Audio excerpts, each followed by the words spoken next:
There she is. There she is. Brilliant, brilliant, brilliant, brilliant, Hello. brilliant. Fresh from the hairdresser. Brilliant, brilliant, brilliant. Oh, yes. I was feeling you Wow. this morning, big time. I mean, like literally, yeah, and my heart was feeling Erica. Oh, well, I like it. Yeah, very strongly. I mean, like right in that spot there, like a strong, yes, yeah. On the left side, not center, not center heart, left side. Right. Very interesting. Very strong feeling. Very strong feeling. Yeah. So I was thinking about you. See, in my mind, Erica, I was saying I want to say today because I won't see you tomorrow. I want to say happy birthday. Ah, thank you. I Happy, glorious, happy birthday. It's almost your birthday by Bina. It's your birthday. 2 hours. See, yeah, so that would 2 Okay. be hours. like, I don't know, in Japan. It's your birthday in Japan. Yeah, and True. New Zealand. Yeah.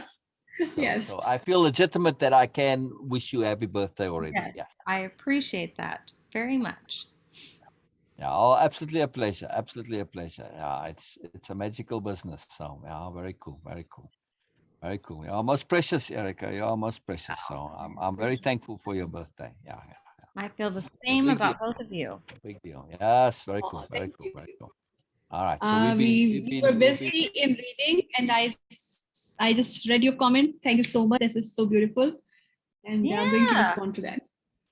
I loved seeing the finished painting. It's so pretty, or drawing, or I don't know what to call it. It's both, Yeah. I guess. I was using it is in my sketchbook, and I was using soft pastels, oil pastels, and color pencils sometimes. Okay. And this one not necessarily, but pointers, yes. That Which makes you it a guys, I paint. guess. Yeah. So you guys, I think, call pointers felt pen or something like that. So Yeah. That That sounds makes great. it a painting to me if you're using pastels and stuff, right? I don't know. Are pastels considered paints, or is it more of like a? Yeah. I think technically they'd call it a drawing, but it's yeah. Yeah. I was using drawing word, and then people are saying that, okay, so what you are using, color pencils or not? And I said, no, I'm not using color pencils, I'm using this. And then say, okay, so you better say that it's a painting. I switched to painting. I don't bother whatever you want to call it, because I use whatever feels I yes. like it. I like it. Creation. At least, yes. It And is. I got good comments in the group also, Erika. Some Hmm. people go into details, and they said like, okay, In the it's really Apis group, not Sassy. Oh, good. yes, Oh, yes. yeah. So I shared from here. Yeah. Yeah, no, very good comments. Excellent stuff. Yeah, it's fun. The group is fun in there because, it's a different functionality, as Bina was saying, the focus is a little different. Like in the Sassy group, everybody's already knows what's going on. They're all an expert. And also those who are not coaches, who are learners, because they get memes coming in, flooded with memes. They think they know what's going on. It's fascinating. Mhm. Yeah, so they've stopped learning, as a sense. It's Right. fascinating. Yeah. Talking about sharing and magical things, I really was so enjoying when you shared the pictures individually. Mm-hmm. Yeah, it was very different because I don't know if you were just picking them at random or not, but it seemed like they were more. Oh, so I shared them all together, but I think Facebook does that sometimes on its own, where it will say like so and so added this picture to a post, and I'm not sure why it singles out. Oh, because I was looking for this, right? And yes, I think it's because you added it to your album. And the way I see them, they come up as individual posts for me. Yeah. So I posted them as one big group, but Facebook. I see. So because I was going, so I said, man, I better go to Erica's timeline and see them all. I went there and there's nothing. So, and then I remembered this because Olivia would post things to her albums and it would come in a different way. So then I felt bad for all my comments. I said, you know what? I know how Erica is. She's going to feel compelled to respond to all of them. And I don't want to put that pressure on her. So I felt a bit bad for comment is No. done. I So, enjoyed reading all of them. okay, So good. So don't feel compelled to respond, in other words, no, I appreciated them Okay, very much. okay. Because, when you're aware of things, sometimes it puts a Yes. pressure on you, right? So I did enjoy your responses, but please, they free comments always. Everything is always Yes. free. Yes. But I was just really enjoying it because the ones that Facebook did happen to show, they had magic to them. Every single one, it's just there was something to all of them. Like that one with a lamp. Yeah. This was something. All right. So now I want to actually mention something. That's a great segue here because I was wanting to share this also. I'm going through all my list of housekeeping points. And this is perception, right? Okay. Perception is a very big deal. And we are in capital H hearing. Our overall theme is our ability. We are sharpening, honing the skill of perception, correct? Right. Yeah, not just perception, but resonance, awareness, understanding, discernment, etc. Right, and discrimination also, very Okay. particularly. But part of this is obviously perception. So, and it's a big part of it, making space. I mean, when we get there, you'll see what I mean. We are making space to be able to perceive what's not obviously evident. Right. Yes, and not just what people aren't saying because they don't want to, but not saying because they're not aware of it necessarily. Yes, so we are going to make a vacuum. I think I even use this example. We are going to make a vacuum that sucks in the things that are outside, right? Okay. So we're going to make a space that's going to attract us. But I want to say, so all of this though, in the context of now, I'm saying that we are looking to extend our own abilities to perceive. This is very Right. important. So Right. in our ongoing point here, and it's come up very particularly with Bina and I have been on this for a while now with perceiving energy directly. And we discussed with Donna and everything. I think we discussed with you as well. Everybody, anyway. And then with Sure, it came up very pointedly yesterday in terms of energy shaping, right? However, I want to also mention about paying attention to our own perceptions and how they work, and particularly in the context of perceiving what is not yet imagined. Right. Right. We spoke about this last time, right? Yeah. You've got your options and we pick the best one, but we neglect to include Right. options as not yet Right. imagined, right? Or just unimagined, never mind, not yet, just unimagined. All right. Now, this is what I want to say. Two major points. One, that we have an ability to perceive more than the known. Mm-hmm. That to me is somewhat indisputable. However, and now not just do we have this ability, I feel we also actually do perceive much more than we're aware of, in much the same way as people say, oh, I don't dream. But everybody dreams, easy Right. to prove, and they just don't remember it. And I Right. feel everybody does perceive the moreness in different ways. We just don't access that perception. Right? Now, Interesting. Right.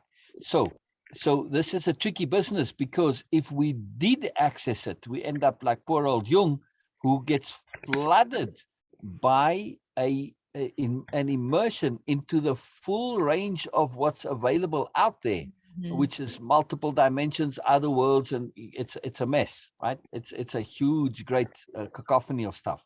And the analogy I used would be like some alien coming from let's say a mechanical culture where everything's very organized and disciplined. It's all metal and gears and stuff, right? The whole world, there's nothing organic, right? It's all Right. metallic world, right?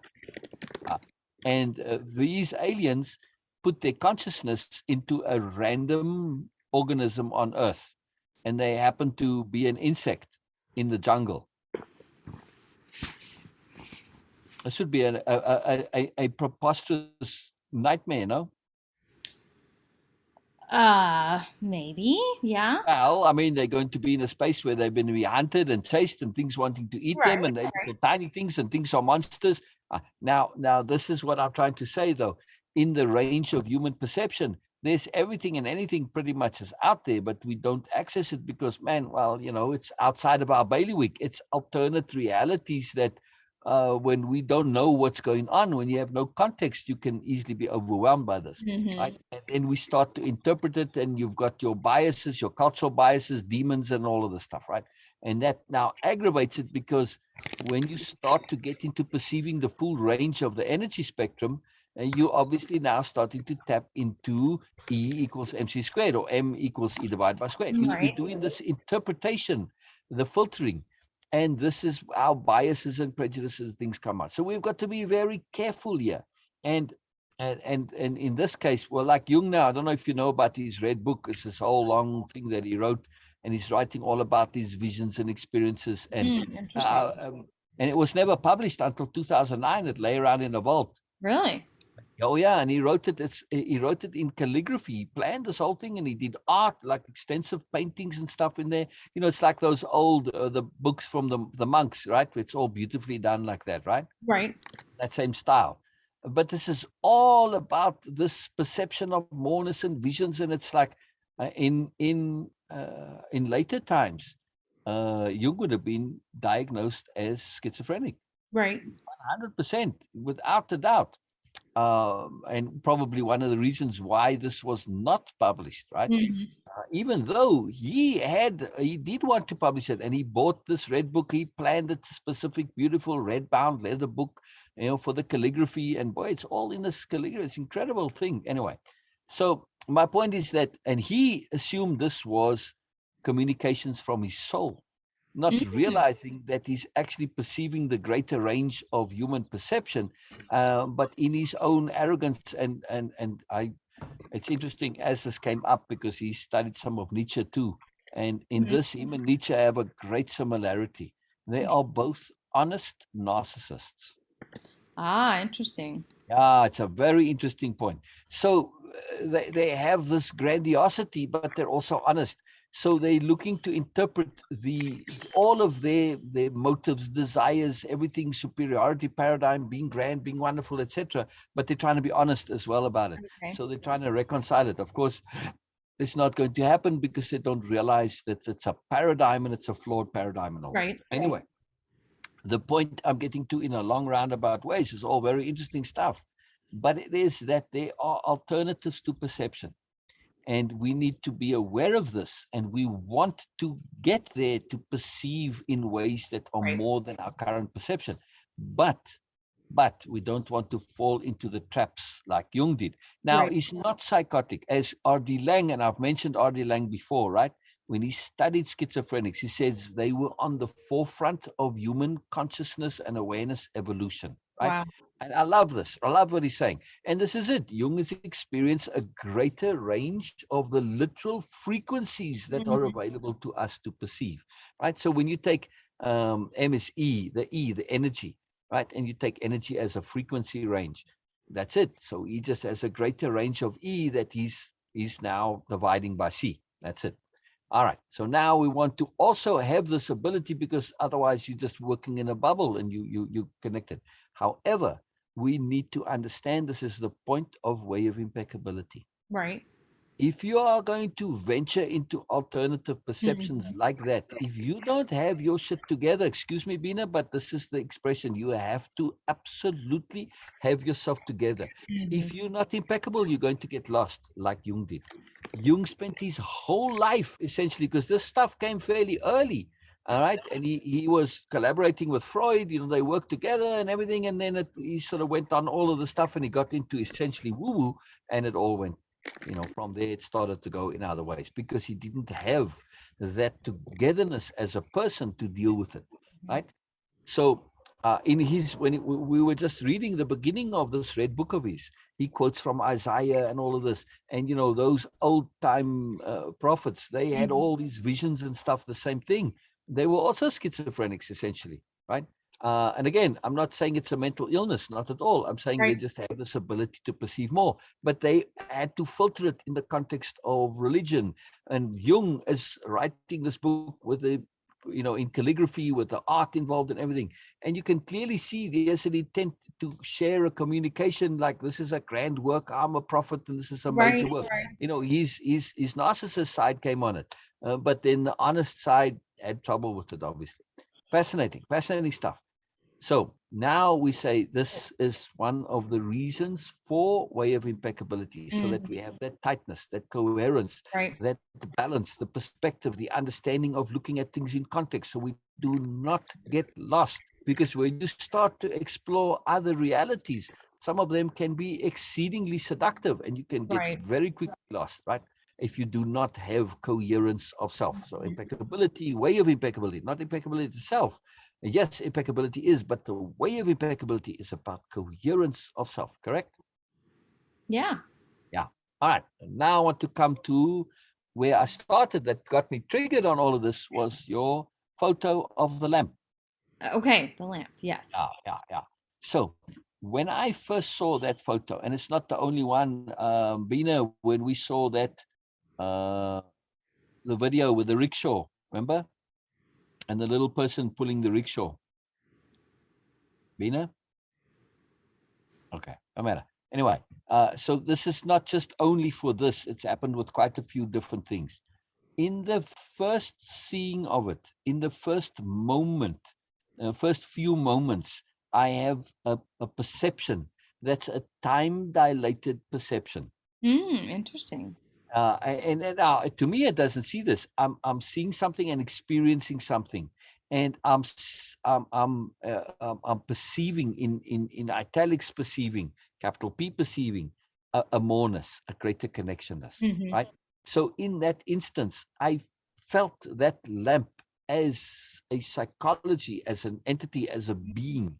Yes. Now, who knows what you actually photographed in that moment, right? All Right. we see is our mind's ability to filter into this particular paradigm. Yes. Yeah. And that's it. So I had a distinct feeling of this as an entity, yes, that's doing sort of its job there, but they're a bit not lonely, but it was not, lonely was not the thing. Maybe underappreciated, sort of, or I don't know. It was a complex. I didn't get into the details that much. Just I shared what I shared and moved on because I didn't want to get into a whole analysis of this Right. particular Right. being there. Just that it was marvelous and wonderful. The point I want to make, though, is not about the perception, but of the details, but of the way it comes. So I've seen this in many other instances, that there's an initial perception in which there is an expansion of our perception, Okay. right? And it's a broader view, and also it does tend to dilate time. Like Bina and I were watching a video of some kind. Remember, Bina? Bina, where are you? I'm trying to remember what the video was about, but there was a clip in it of a rickshaw going by, and I'm just watching the video. It's in the city. People, I forget what the video is about. But in this perception, I said to Bina, oh, that was really interesting. Did you see the little person? I mean, literally in the rickshaw, the person is, they can't be more than 2 feet high. Wow. Yeah, pulling the rickshaw. Wow. Yeah, this is really, really fascinating, right? I mean, it's like completely alien. And I had to go back and around. But when I went back to look at it, the clip was probably less than a second long. Yeah. But to me, when I saw it, it was an extended. It's like the rickshaw was. I saw much more than when I went back. It was in the clip. Right? It was very detailed. Like my memory was, I'd seen, I don't know, 5, 6, 10 seconds. An extended period of time. But because I was seeing more than what was there, right? So I'm perceiving differently. So I want to point out to this, that we see these things, but then we retroactively rationalize them into our regular existence. Now, Interesting. I get it in other instances also, like in the thing yesterday with Sher. We're talking about all of her stuff, whatever energy. She's an artist and working with energy, shaping energy, all this stuff, right? To reshift her focus. And if you see the work she does, I told her before, she's an artist in all the sewing stuff. She's not a seamstress. She's an artist. And I said, don't sell your things as clothing, sell them as works of art, or whatever the other stuff is, right? I mean, they were fantastic.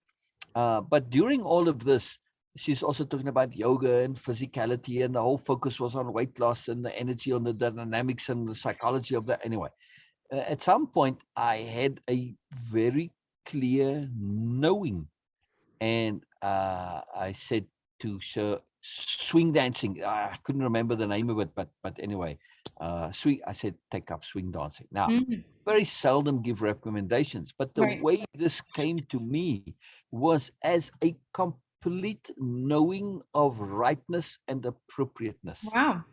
That's it. It's just like, this is it. And when I, in my internal, I know that if she takes up swing dancing, she's going to enjoy it. She's going to get value out of it. She's going to get joy. She's going to get the exercise, everything. So I mentioned it, but now I did mention this, which I'm pleased about. Whereas I might easily not have, because it's an entirely out of the blue Right. thing that has no connection, no relation to anything, Right. no support, no nothing. And she could say, but what the hell are you recommending swing dancing for? It's Right. like, where does this come from? But I did anyway. She says, oh yeah, I did swing dancing, way back when, and I loved it. But at the time, it was the intent behind it, and how she got into it was, a father and his friends and all of them, and it was just Oh. for their thing. So it was completely corrupted. But I knew though that swing dancing is something that she could do, and it would be where her physicality would not be a limitation. Right. Because swing dancing is a very, very particular type of a dancing. You keep the body still and you move the legs and the arms. And so if you have a heavy body, it enables you to do that. So she said, yes, there is a kind of a swing body type a little bit, right? They tend to be a bit more on the, what did she call it, Mina? I forget, like rotund side or something like this. Sturdy. She said, they're a bit more Dirty. sturdy. Well, yeah, sturdy. Which is true. It's true. It's fascinating. But the dance style lends itself. You need to have a bit of heaviness, Right. because otherwise you lose that balance. You're a little bit you're too flimsy, and you kind of move around too much. So it is a part of it. Anyway, and I'm aware of this, but my intuitive perception was one that I'm mentioning in the same context as the lamp perception and as the rickshaw puller's perception, that Like it. just because you cannot rationalize and justify it, it doesn't mean you must ignore it. Right. This is the point I want to mention in two things. One, like in that one, it came as a knowing. That's important. And the same thing as with the lamp. Oh, the other time I had this was when with the Will Smith and the Chris Rock Oh, yes. slap, right? When I first saw the video, in that very first moment, I could clearly say, without a doubt, that it was staged, because my perception had slowed it down, and I could see when I went afterwards and went over it again, I couldn't recapture that, right? I mean, just the way the body language is and everything. And others have borne this out as well, saying the same thing, especially people who understand martial arts.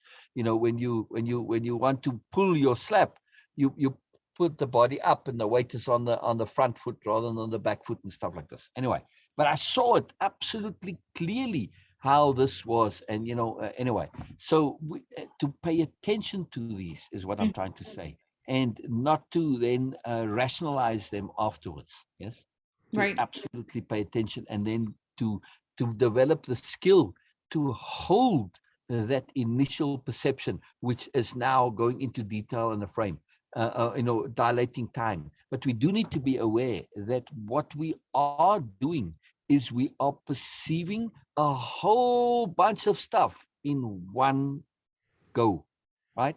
So we can't always expand it and extrapolate it. It defeats the object. The Right. object is to know things immediately and directly without needing rationalizations, justifications, Right. explanations. Right. So this particular perception is absolutely one about trust.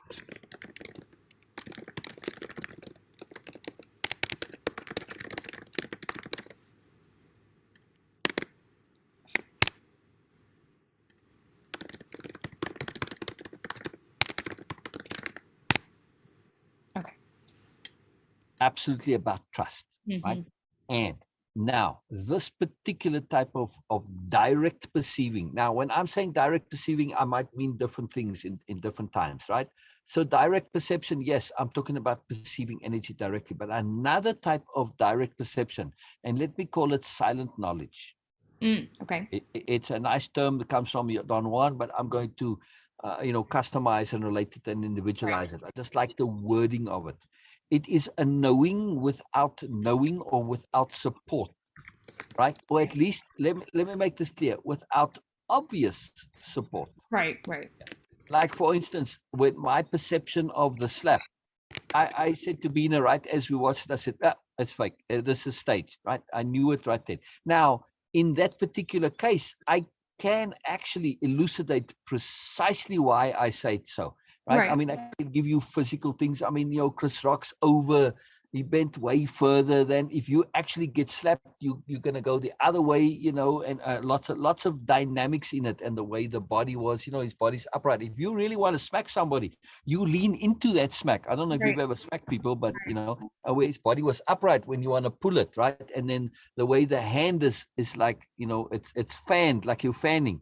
Yeah, when you want to smack somebody, your hand is sideways because you want to get maximum impact behind it. If you want the smack not to hurt them, you let it brush off the hand. You tilt it like that, right? So it's fascinating. So anyway, lots of evidence for it. But I want to say, though, it's not about getting to the evidence. We're not interested in doing this because we want to develop the ability to know immediately and to put all of our skills of analysis, of detection, of discernment, of inference, implication. We want to put all of these skills together to give us a conclusion so that we don't get lost in all of the detail. We've practiced this all of our lives, right?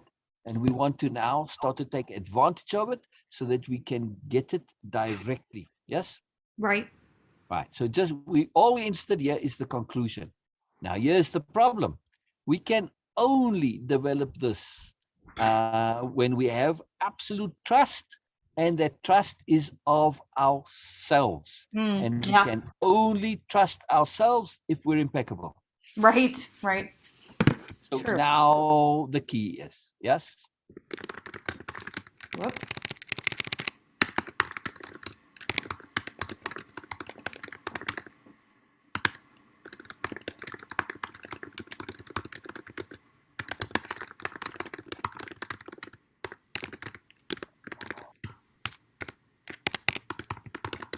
Okay.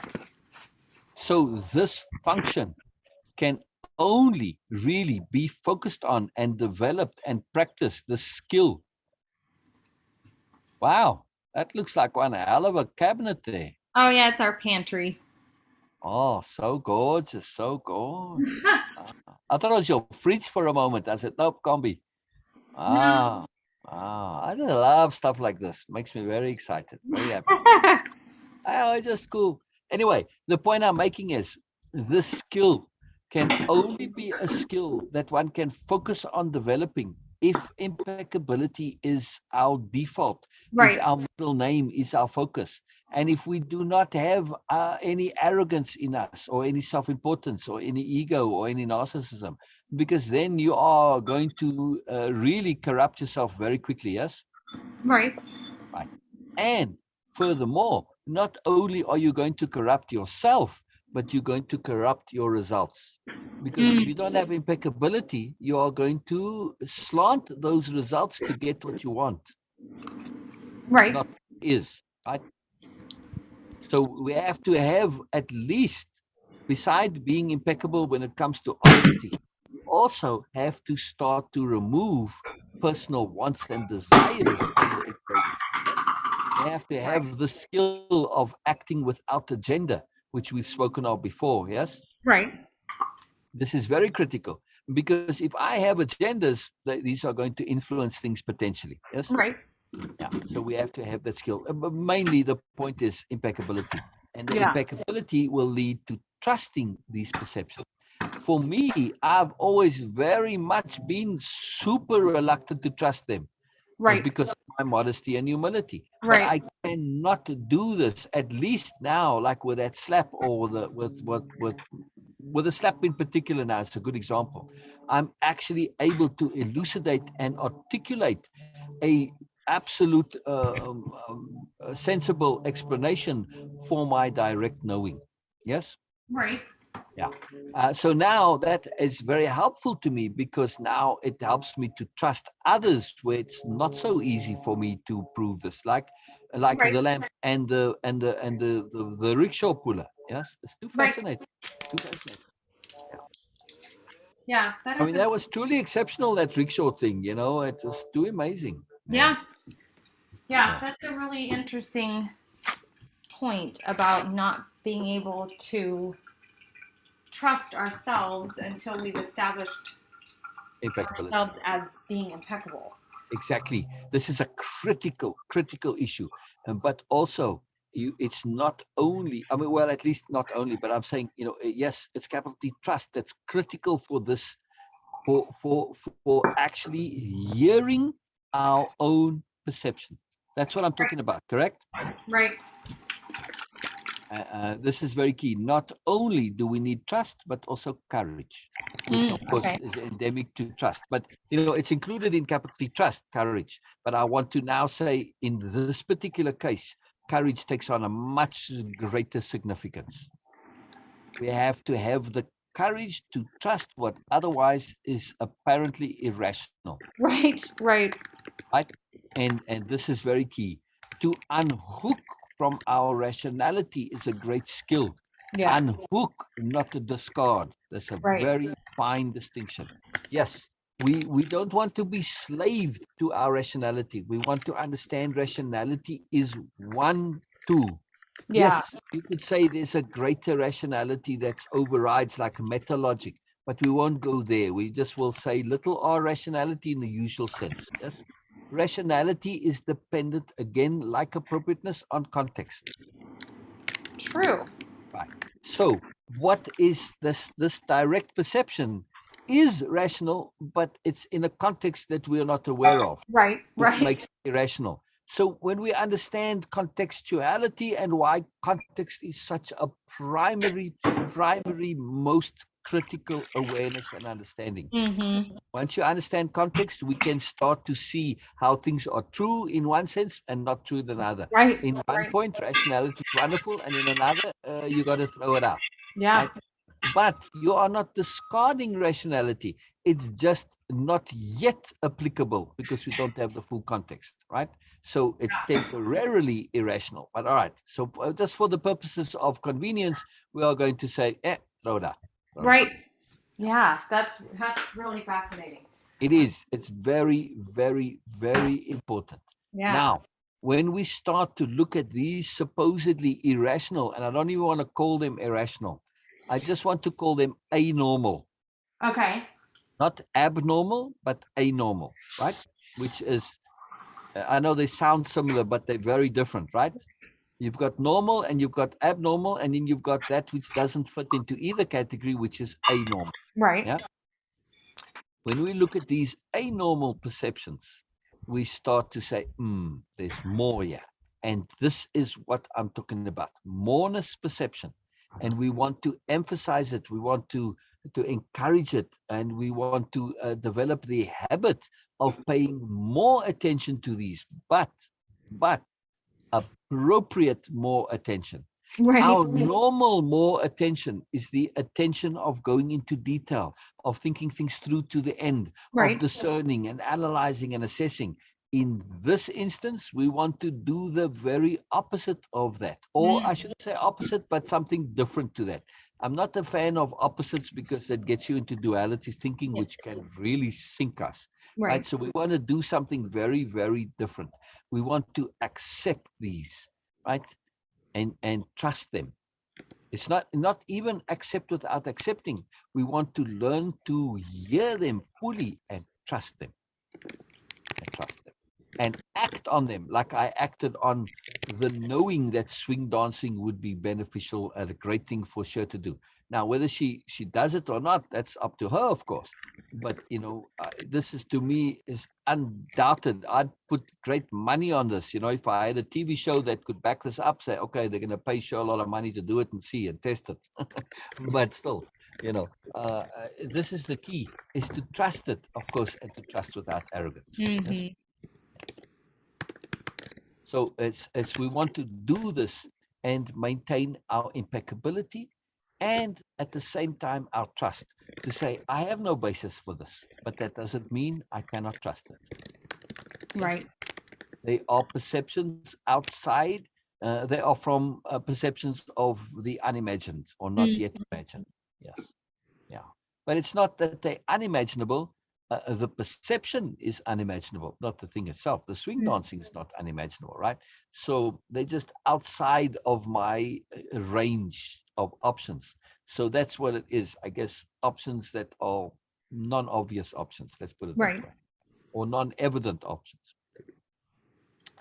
And it's very powerful, though. So I really want to say, though, that if we start to pay attention, and when these things do happen, to not go into detail into the analysis of the perception itself, but to make a note that we did perceive in a different way. Mm-hmm. Like I'm articulating like the lamp, the rickshaw, the slap, and sure, and they have a commonality. I'm focusing on the commonality, not Mm. on the individual details. Yeah, yeah, yeah. Now, furthermore, too, actually, an exercise, and Bina, are you still here? Are you? She may have had to go, and it's not. She'll probably be back at some point. Sometimes she has to go and take care of stuff. So I'm hoping. But Yes. what? Oh, yeah, she is. All right, very good. So we was a big session with Sure, and we spoke about a lot of stuff. In particular, also um, shaping energy. Mm-hmm. Uh, have you seen her baskets that she makes? No, I don't think so. Okay, she makes it with scrap material, and she twirls it and twines it, and then Okay. these magical baskets. Very cool baskets. Um, and they are literal shaping. She has to shape them with deliberate tension. Right. How you get the basket to hold its shape. But I said that when she makes a creation, in her case, like those baskets, to shape the energy, to particularly put a deliberate shaped energy into the basket, not just a pattern and prettiness, but Mm-hmm. an energy of intent. And you have to figure out what it is. Okay, like she made some wedding dresses for and bridesmaid. Yeah. This has a very clear intent. And an even better example, she makes this bunny type of a floppy character, soft thing, like a children's type toy. Mm-hmm. But she made it for her friend who'd lost her child. Mm. And it was a very clear intent in that. The intent was to comfort, to soothe, to also draw out the pain, right? So lots of Right. intent involved. But this is very clear intent. But I say all your creations shape the energy so that it has a clear, focused intent, multiple intents possibly Right. too. But that you are now, when somebody buys your basket, they're not buying a basket, they're buying a receptacle that's comforting, Mm. that's security, that's known, that puts them a focus, whatever. You can put all sorts of intents into there, but now the people are going to enjoy this and not know why, because Mm-hmm. they are intuitively, and the moreness is going to connect to that intent. The energy is going to talk to the energy, Yeah. right? But it's important to shape the intent. Now, when you think of the shaping of your intent, when it comes to music or to drawing, to art, poetry, writing, it's the same thing. You're shaping energy. This is what you're doing, right? Right. So this idea of shaping energy, when we start to think of all of life as shaping energy, it changes everything we do. Yes, Yeah. it starts to change everything. And it's a great practice to get into, to start to evaluate every single action in the context of shaping energy. Because now also we start to think in terms of energy and the perception of energy. So in the session somewhere along the line, it came up about uh, energy wastage and stress and whatever. And an example I used was like empaths, and how they are ridiculously wasteful with their energy. Yeah. Mm. Now, I was using it as an illustration of a visualization. If you think of the typical, and I'm talking about the empath people on Facebook and everywhere, Right. oh, I'm an empath, and oh, all right, Right. we'll make Right. right. So But if you think of them with their energy and how they connect to others, it's like this massive funnel, right? That goes from the empath. It's the big end is at the empath, and it goes smaller. But this is they funneling all of this energy to connect to other, and it's all just waste. It's just a waste of energy, right? But I mean, that was the visualization, and I said, draw this, because in drawing this, right, however the energy is, and when we go, Bina, will you please bring up your painting and screen share? Because in the visualization of this, we start to train our brain to connect to the perception and awareness and potentially memories, or now even the perception of energy that we already exist, but we just need to access, right? It's not about remembering, it's accessing. So in the practice of drawing stuff, we're going to practice this. So somewhere in the conversations, the point came up about Bina liking to sit on stairs, right? Yes. Like there's people in the lounge, and she sits on the stairs and she's hanging it out. And it's so she had a whole big point and a story there and a long thing, but the she drew this, and the visualization of this comforting energy accompanied it. Mm-hmm. Right? And this is the point I want to focus on here, not necessarily Bina's wonderful post here. It's a great point, but I want to focus on that here. Bina is very particularly giving a visualization of the energy. And the more we do this in art, of course, it's never going to replicate the reality, because something like this is going to be very difficult to draw, Right. Right. but it's there. And again, since Vincent has come up, it's his birthday today or yesterday, right? Yes. If you look at Vincent's art, I firmly believe he perceived, at least partially, energy directly. You Mm. can clearly see it, that he saw things energetically. Interesting. Yes. I mean, look at his night sky, the Mm. swirliness. Mm-hmm. And Abina, will you go to Alexia's post, please? The close-up of Vincent. Okay. Okay. Yeah, we'll read your post in a moment. We'll come back to it in a moment. It's worth reading. Yeah, I think that this was whole what me and Erica and you were discussing. It was all together. We were all oh, right, together. right. Oh, we would. That's right. Yes. That's right. That's right. That's okay. So we don't have to Yes. go. But show us Vincent's post real quickly, because in that close up, you see Yes. also how he is seeing his own face as energy filaments, but you can see it's halfway, right? Where Ah, it's not. interesting. It's the blend of the two. Are you sharing, Bina? Yes, I'm coming. Oh. Somebody in the art group, the APIS group, actually, they posted a close-up of Vincent's self-portrait, Wow. which is very cool. Yeah, and just really excellent to see. Wow. Right, you see this. I mean, when you look at it as elements of light, filaments of light, yeah. Now you see it in a different light, a different context, right? It's very cool. Very Mm-hmm. cool. Yeah. I like this very much, so and the post is not relevant here. He's talking about, kind of blockages, and don't be afraid to make a mistake. But basically, write ugly, edit pretty, Mm. or, I amended it a little bit. Well, he was saying, he's talking about the blockage. And then I made a comment there on, don't get caught up in this, the way out of what Vincent was talking about Mm-hmm. is, right. But so, in a roundabout way, he was referring to it. Not directly. But anyway, the main point I'm saying is that when we start to look at things from that, everything is energy, and it's now different. I mean, energy, light, it's all connected and related. Mm-hmm. Yes. So, and also the energy that we're perceiving is an aware energy. Interesting. It has its own awareness, the greater energy of intent, Mm-hmm. the root of the universe itself. The universe is aware, and the individual filaments of the universe are also aware, which is a very interesting perception. Right? So, in other Yeah. words, when you look at the mystics, or the people who talk about having experienced enlightenment, like the Zen Right. guys, I used to be fascinated with their accounts. All of them said that they were unable to express even remotely what they perceived. It was Mm, outside of their mm. normal perception, but the closest they could come. So all of their expressions are approximations, but they Yeah, all talked about it in terms of light and alive light. It was interesting. always an energy or light, but alive, which is why they called it enlightenment, because they Right. perceive everything as light. It But reminds. to be, yeah, oh, sorry, but this aliveness was important, or awareness. Mhm. Yeah.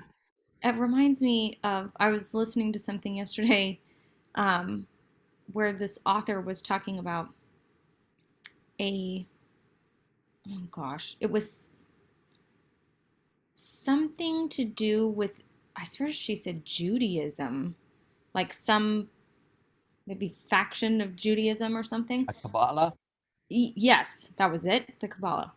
Um, and she was talking about how she heard about this um, belief in that system that she loved, and it was about, I'm trying to remember exactly how she said it, but it was something like, at some point in the past, everything in our universe was all one, part of one thing, and it was all light and Yes, energy. And yes, then at some point in the past, it broke apart, and we now are living in this period of all of this light and energy being broken apart, no, no, and that all, when it broke apart, all of the light sort of shattered into these shards, and that interesting. Thing. we now, like, basically the shards are everywhere, and part of why we are here is to perceive and sort of not collect exactly, but like sort of perceive and sort of take on these shards of light, and that each of us sees different shards, and that's part of why we're here, is that we all sort of perceive things differently. It was a really, I had never heard that sort of theory of the world, and it was a really interesting idea. Interesting. Very interesting. um, and I mean, it makes me think of moreness for sure, of Yes, perceiving moreness. yes, I mean, that's, yes, it's just energy to me. It's yes. all energy Exactly, in some way, shape, exactly, or form. exactly. But when we say energy, that this energy to me, it is intent, Right, not has an intent, it is right, intent. So now what we experience is this, individual connectivities, but the greater energy of the universe is intent. right, And it's important to understand. In other words, it's not just energy like you would say, well, I've collected the energy of the fire and I stored it as heat. This right, is just right, that's just energy, right? But this is intent. The energy of the universe is an aware energy, and it's right. more than aware. It's intent, which is a very different understanding of the underlying thing of the universe. Now, if you take what you were saying in a different way, and I mentioned this before. Um, so I think it's I don't know if I put it directly in way of impeccable, but anyway, uh, if we look at it in a different way to understand this, when we say, okay, yes, you've got intent. Now, what happens in this understanding of where we are at now? The great change in the universe came about with conceptuality. Right. Interesting. So now let me back up this. The moment a conception is formulated, what happens? What happens?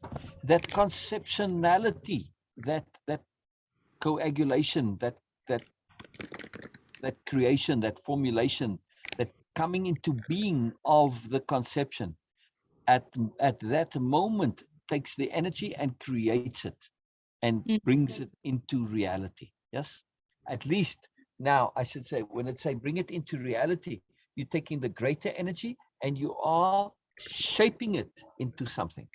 Yes, so conceptuality is the shaping of the raw energy, okay. which is the energy of intent. And because it is intent, yes, that intent is infused into your conceptuality, Okay. which makes it an actuality. Yeah. We cannot conceive without actually creating it, no matter how abstract it is. You create it, it lives somewhere, it's a realness somewhere.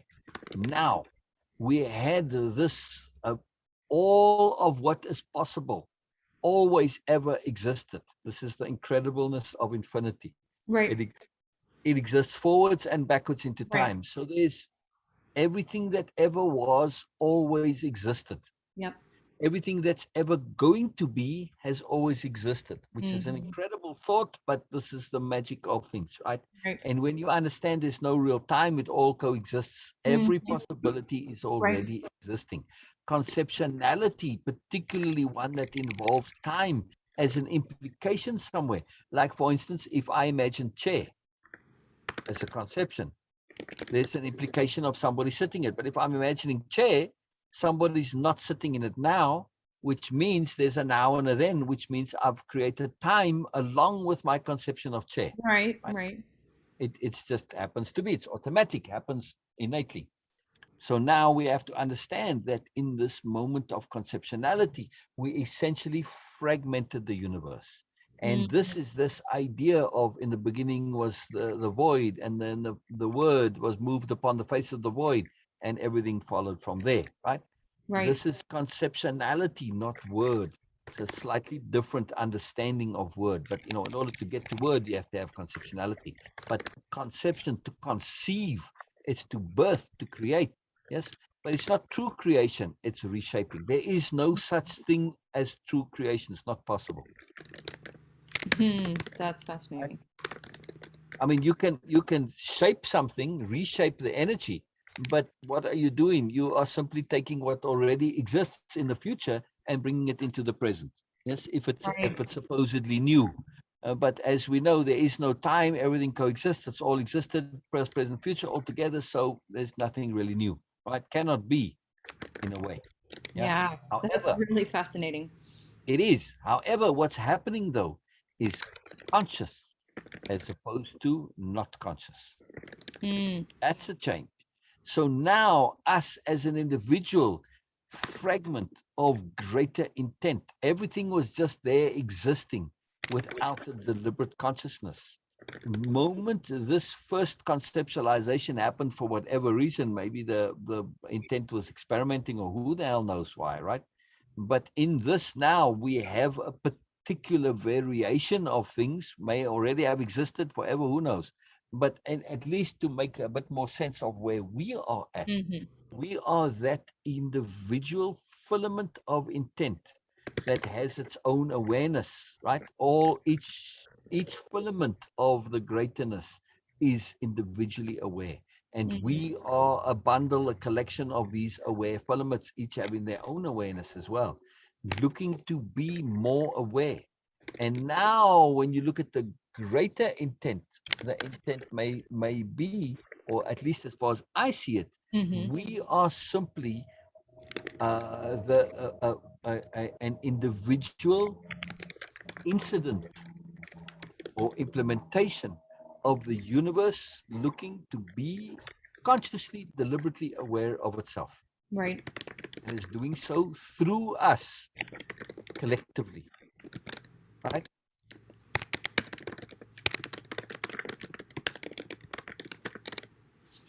Yeah. Now, why does this make sense, and why does this logic? Because awareness cannot come about in any other way than on its own. So Right. for the universe to get a totality of awareness, it cannot force it. It has to basically run the experiment. So what does it do? It runs the largest experiment ever in the history of anything, right? Right. It takes as many possible individual paths, because the individual path up the mountain, it's not quite a mountain, but it'll serve for purposes, Right. right? The individual path doesn't matter. They're all going to get to the same point at the end, right? Mhm. So we all the mountain climbers. How many get to the top, we don't know, but only one needs to, for the universe Right. to succeed in its task, right? Because from there it can extrapolate and count, and it only needs one to succeed. Hmm. Yeah. But even if one doesn't succeed, the individual efforts, when aggregated by the universe, are massively useful. Yes. Right. Right. So it doesn't matter whether your rat solves the maze or not. Its Right. attempts are useful. Yes. Mm-hmm. So when we think of us as being these elements which are contributing to the greater, to intent, becoming conscious, deliberate intent, that's a different deal, right? Mm-hmm. So we are mechanisms for the enhancement and development of universal Right. awareness, which is quite a potent thought, no? Yeah, Yeah, absolutely. yeah, yeah. And it all fits and balances and makes sense, and it's very cool. Yeah. But we are also connected, which is why we can have direct perceptions, because at some point in time, we are a part of the larger universe. We have the awareness and the consciousness, which may not exist elsewhere, but it doesn't mean we don't have access to it. And Right. that direct perceiving is us connecting to the wholeness, and we are extracting it and pulling it into consciousness. How doesn't matter. It's the intent that matters, and the lack of corruption on the intent. Mm. This is important, which is where impeccability comes in. Yes, Right. Right. because the moment there's corruption, you're going to get it, and sometimes you're going to, but then you're going to transform it and shape it and BS it into what you want, and then it Right. loses. Right? Right. So the impeccability is critical here. And this came up too with Sher actually in the previous session. Self-honesty, how absolutely essential it is. She asked me essentially, uh, what one quality would be essential for her to avoid going into the quagmires that she fell into in her life. And Interesting. I said, absolute, scrupulous, unrelenting self-honesty. Mm. Because if we are self-honest, when we have those limited options, and we pick the best one, and the best one sucks, when we are rigorously, scrupulously self-honest, we will say, but yes, this is up, but it still sucks. No. Right. And then say, look, uh, I'm making the best of my situation, but the situation sucks, and Right. and I don't want to tolerate this. My self-honesty will not allow me to tolerate it because it sucks. It's a bad Mm-hmm. situation. And so you don't know what the answer is, but you leave, you go elsewhere, Right. right? Right. And this is why people, children run away, because they don't know what the answer is, but they know staying there is wrong. So when Right. we have this self-honesty, when it comes to rightness, conscience, in other words, impeccability, Mm-hmm. we say, no, I need to look for other options. I can't just pick the best one here. This is no good, right? So so rigorous, scrupulous self-honesty will obviously automatically lead to impeccability, or impeccability will lead to self-honesty. But self-honesty is an easier root conception Right. to Right. have. True. If you were to pick a quality to remember, like if you're going to start over again as a child, Right. but you wanted to have one trait, that can I inherit this, please? Can I keep this? Okay, that's it. You start with self-honesty. It will lead you eventually out of things. Yes. Mm-hmm. Yeah. Yeah. I mean, too, with the self-honesty, you can pretend to others, because you have to, for political and diplomatic nicety, with parents, you got to say yes, yes, whatever. But Right. internally, you have to say no, but they're wrong. Right. If you have internal self-honesty, you're going to say no, but they're wrong, and you cannot, fuzz that. With the moment you do, and you want to insist, no, my parents are wonderful when they're horrible, that's not being self-honest, Right. right? And, and this is what kids do, sure, doesn't want to accept that the father was horrible, same with the mother. Right. Self-honesty is very critical, very, very, very critical. I mean, it's honesty in general, but I call it self-honesty, because you can't always express it. But it's that rigorous honesty, no internal BSing. In other words, so Right. it's not just honesty with about yourself; it's being honest about anything inside yourself. That's more Mm-hmm. what I mean. Yeah. Yeah. So it's a very critical point, because if we don't have that, you can easily start to accept things which are unacceptable. Yes. Right. And that's very important. It's not working. It's not right. You say, nope, nope, nope, nope. I can't do this. I can't do this. I got to find, even though I don't have the answer, I need to find an answer, even if I have to create it or imagine it. Yeah, Right. unacceptable. So, I said, you can combine this with saying, don't have low standards, set higher standards. Right. But still, that's part of self-honesty too. Yeah. Very exciting stuff. Very exciting stuff. Yeah. It is. Now, There's so much now, there. yes, yes. Bina, any comments on all this? Because I want to ask, before I ask Erica what I want to ask.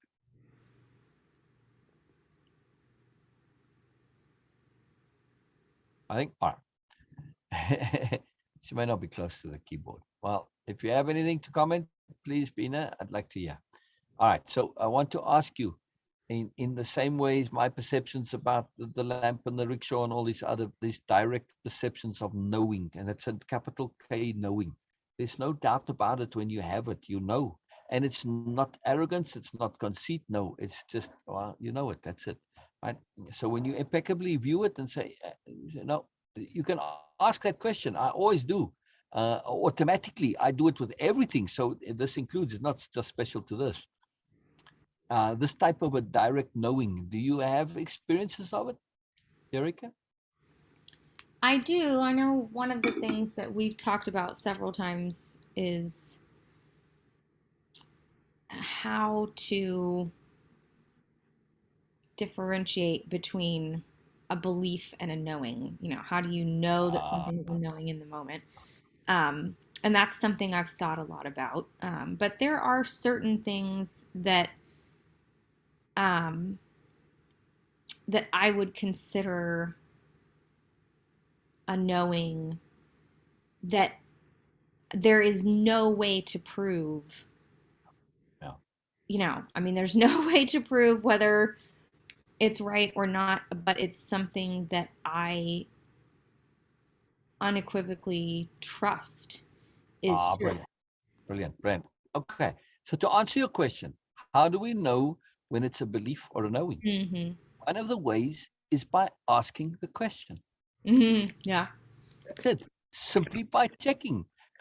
If I don't check, then I could inadvertently do this and I could be in a bubble of ego. But if I Right. check and Right. I consciously, deliberately ask that question in full awareness, there's no way I can BS myself in that circumstance, Right. correct? And that's the way I check the difference. And because it's not inadvertent, it's not just, fuzzy, it's deliberate, it's clear. And Mm-hmm. the checking is what makes the difference, right? If I'm satisfied with the question, asking it clearly and deliberately, that's it. I trust my impeccability. I trust my conscience. So Right. the key is to ask the question and say, my conscience says it's knowing, and I'm fine with that. Okay. Right. This is the self-trust comes into it with conscience. Yes. Right. I think one of the things for me that's made knowings sort of a challenge is, and I think we probably talked about this in the feeling and belief. Yeah, I can almost guarantee we talked about this in the feeling and believing course. I very rarely,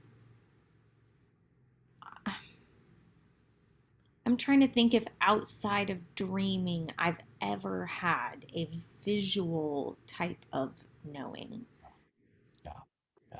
I really don't think visual, like seeing, how you were saying with the lamp or with the rickshaw, that you literally saw something different there. Very briefly. Very That briefly. does not, I would Yeah. say that has never happened for me.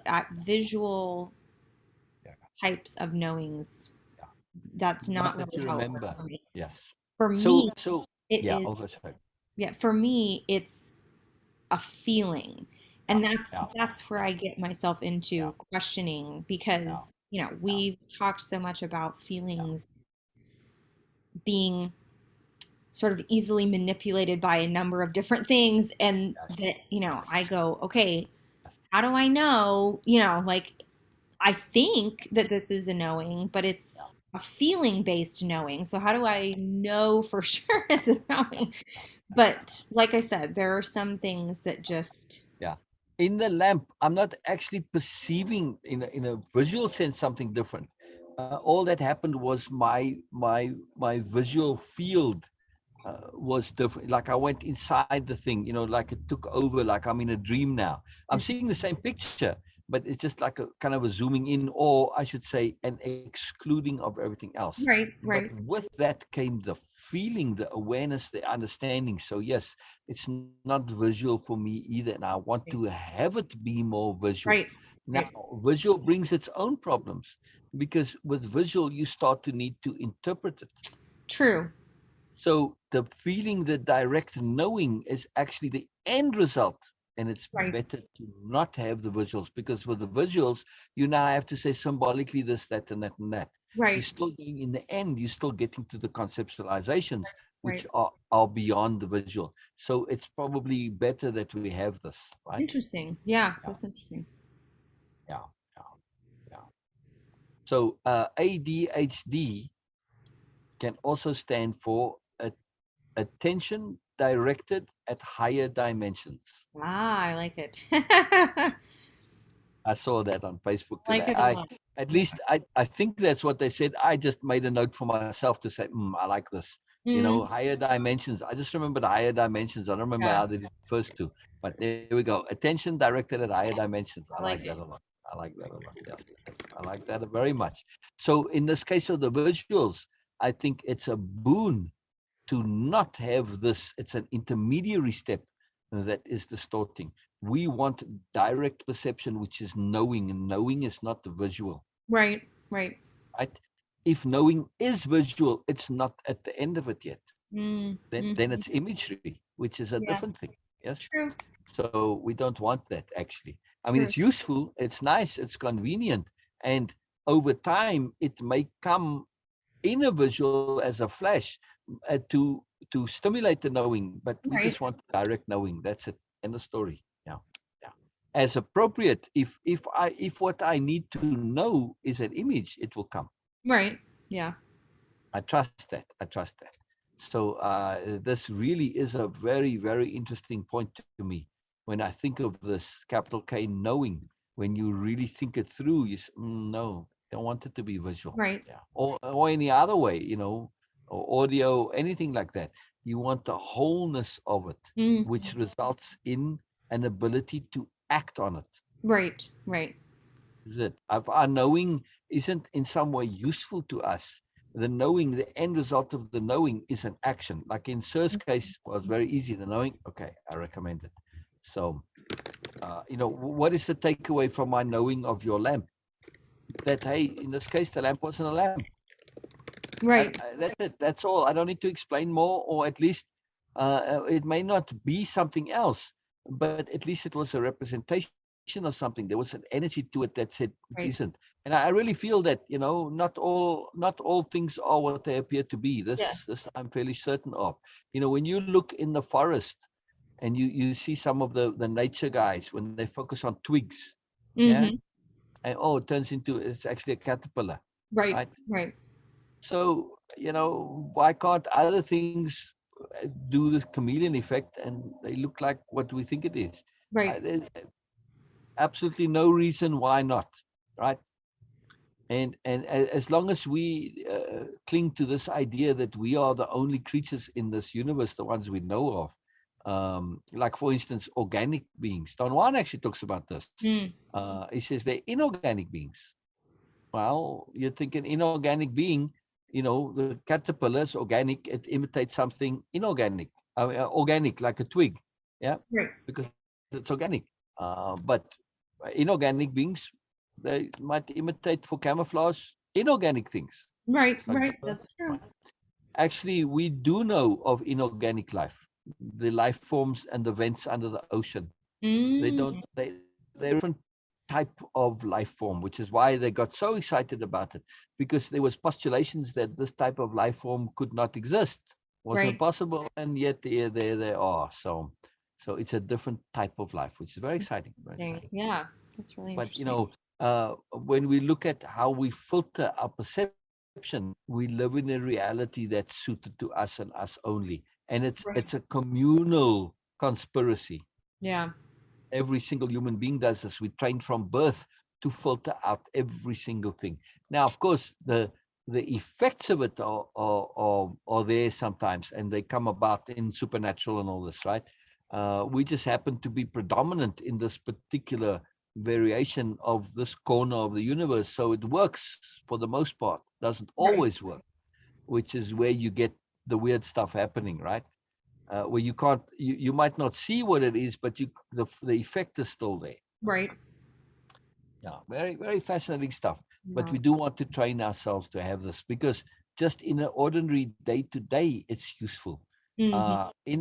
In our communications, this has come up many times, but in more direct ways, because now too, this direct perception is connected to intent. Okay. Yes. If I look at your photos, I was looking at them and I was really paying attention. I was saying, man, there's a Monas here, there's a Monas here. It may have been because of the dust, yes, but they really pulled me in and grabbed. And they were anomalous too because of the way Facebook was showing them, right? Right. I don't see this very often happen. And so there was a lot of anomaly involved. So I'm already heightened. My intent is there to perceive them all. And there we go. There it came in the lamp. Yes. Right. It was fascinating. And also in the the one photograph of the through the window in the in the, Yes. the Yeah. fort with the granularity, the texture, Yeah. right? And the painted city. Mm-hmm.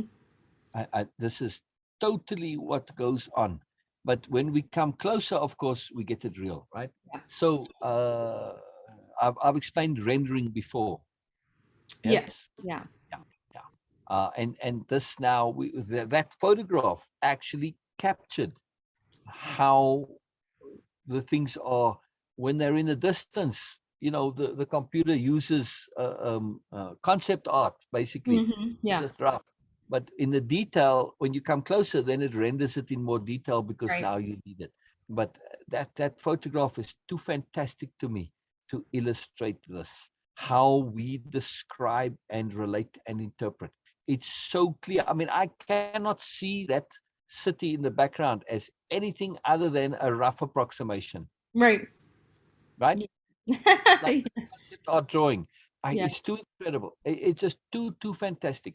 And the detailed focus of the texture on the walls like that around there, the window frame, because the stick, it's too fantastic. It's highlighting in that one photograph was showing this incredibleness of what we're talking about here, right? And of course, my focus was on energy and intent and all this.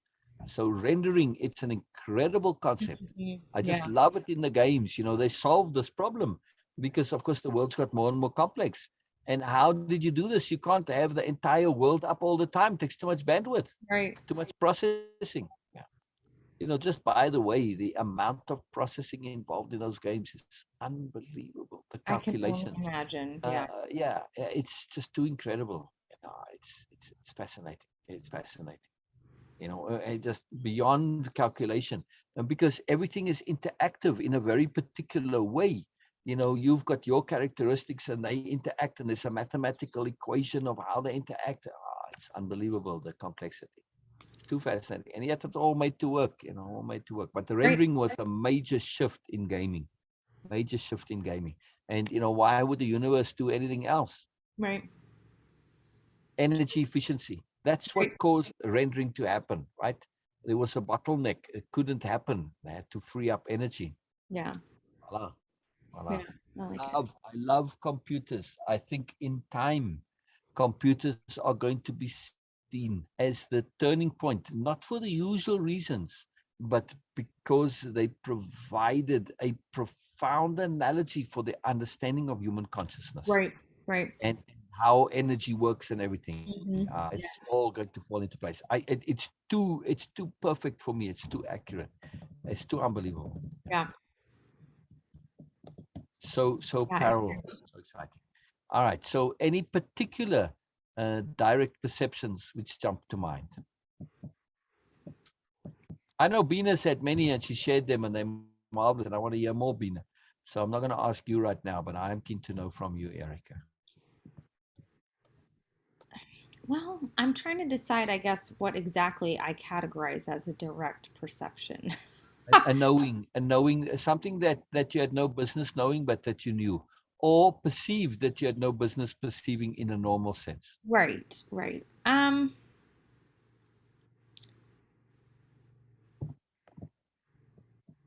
Well, I mean, the biggest one, I guess, the most obvious one to me, um, and again, I have no evidence for this, which is why I consider it a knowing, because it's something I just have to trust, because I have no reason Right. to feel that way otherwise. Um, I'm trying to think of how to explain this exactly. I haven't totally decided exactly what I think the knowing is. I've done a lot of thinking about it and tried to get a little bit more specific on what I think the connection there is, but for as long as I can remember, basically from the first time that I knew about him, I have had this unexplainable connection with my uncle who passed away. Um, Ah, brilliant, and, brilliant. I have no idea whether it means that I mean, he died a year and a half, 6 year, yeah, like a year, Prior two, to you were I born, don't right? know, 2 years, sometime like that before I was born. Hmm. And I, I, I guess I would say that the root of the knowing for me is that I know him. I feel deeply that I know him. That's a great example. And I have no explanation for why. I mean, given the context of my life as it currently stands, there is no explanation for why I would think I know him. But I have this deep knowing that I know him and have known him. And, Brilliant. um, he feels just as much a part of my experience and my family as my grandma and my mom. I mean, I have, like I said, I have no explanation for it. There's no evidence for it, certainly, but um, that one I think was probably one of the earliest knowings to Wow. me. Wow. Wow. Wow. Wow. Wow. I love that. I love that. That's really cool. And that to me is a marvelous gift from the universe, which Yes, is I agree. essentially just saying that, hey, you know what? Things exist outside of time and space. I used to Right. live there, by the way. Did you? Yeah. I like it. Yeah. Little section called Rimrock, but it's in the greater Beaver Creek area. Oh, Yeah. I like They it. golf there a lot too, Beaver Creek. Yeah. Yeah. No, no. I I don't know like if it's the same Beaver Creek, but anyway, this is Probably Beaver. not. Yeah, this is Beaver Creek, Colorado. So, Oh no, no, no! I'm talking about Beaver Creek, Arizona. Yeah, it's not a well-known place. It's on the outskirts here of Sedona area. okay, okay. Yeah. Um. Oh, I was sick in that time when Oh I was dear. there. Yeah. Oh, long time, long time. Anyway, all good. Who knows? All magic. All magic. That's really interesting. But that's a good example. And again, to me, there's a greater logic to all of it. Simply that awareness that you knew your uncle, despite not being able to know him, says to you that there's more in the world than what we think.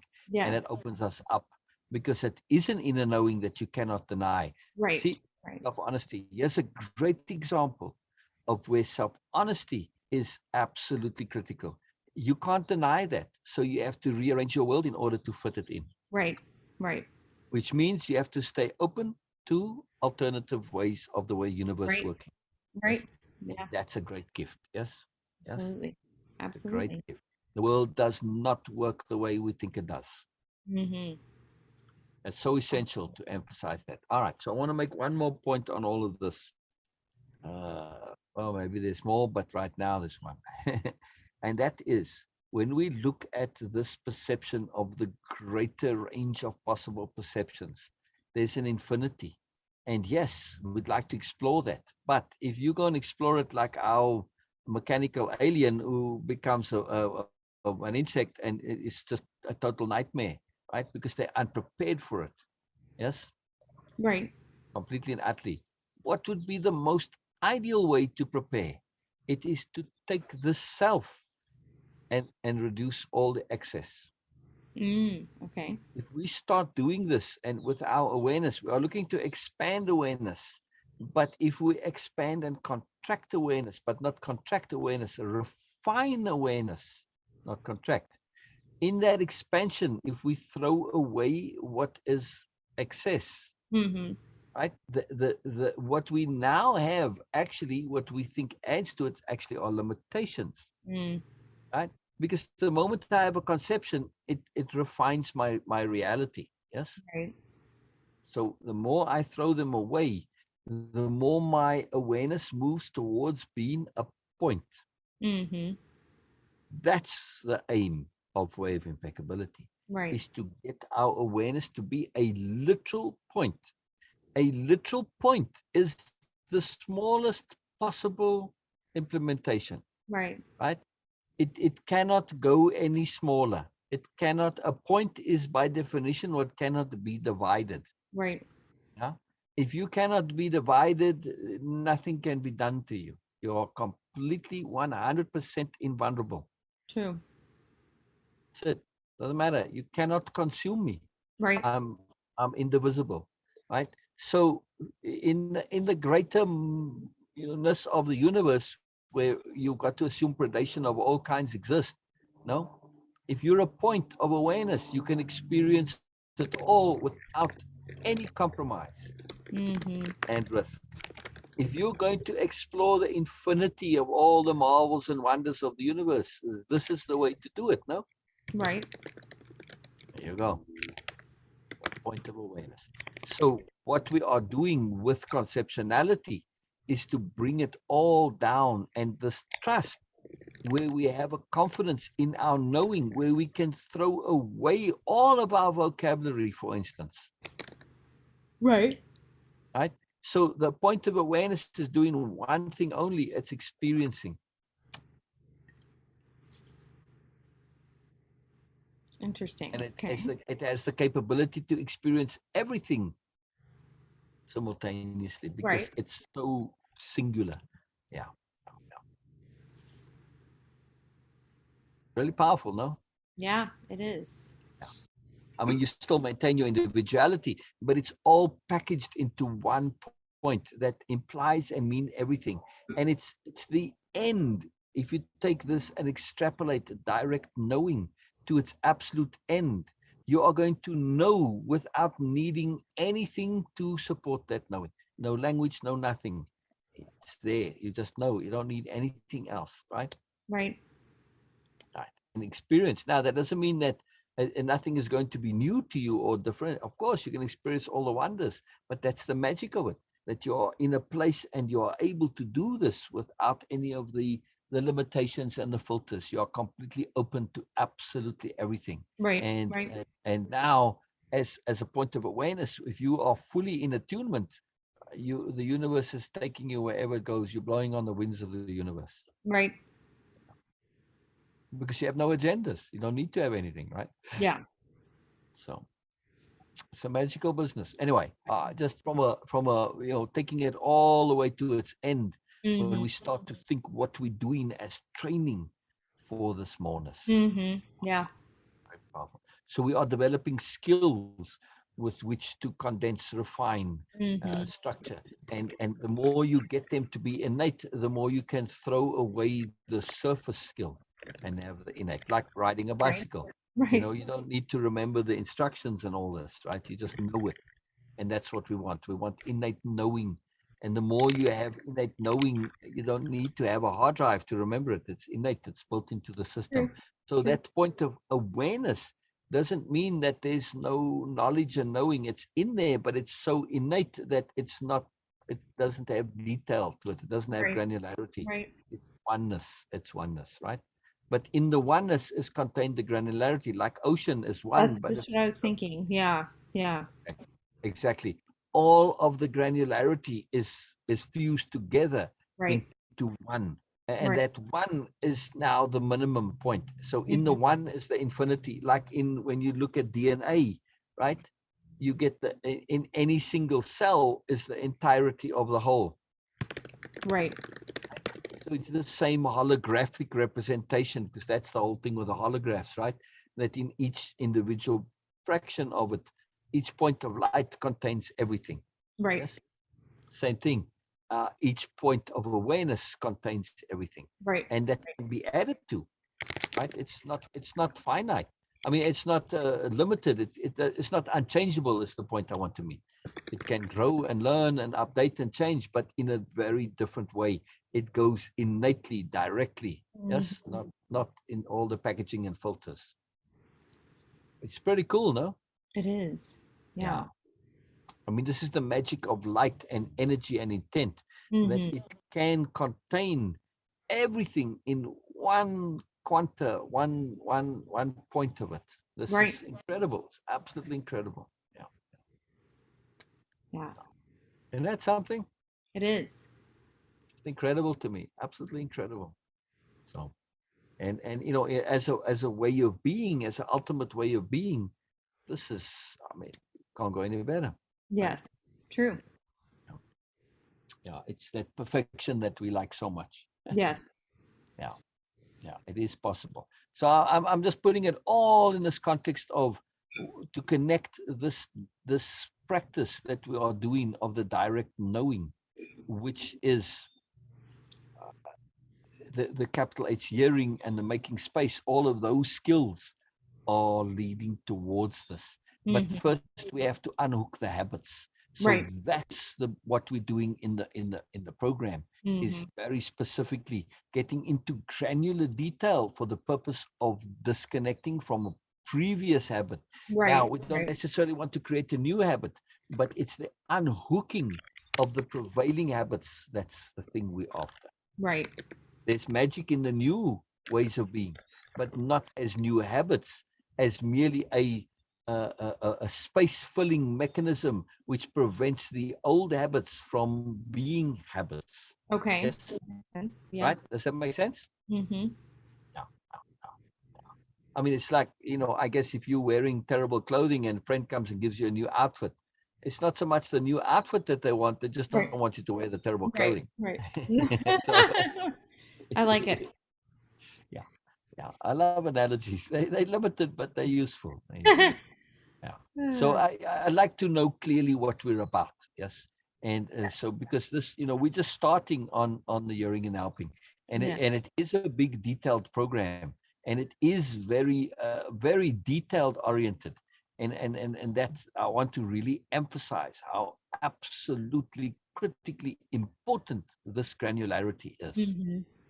It's essential, because our purpose, yes, the new things that we are going to learn are fantastic, but also it is for the point and purpose of replacement. Yes, Right. Right. or I should say, rather, sorry, not a replacement, but displacement, Placement. Yeah.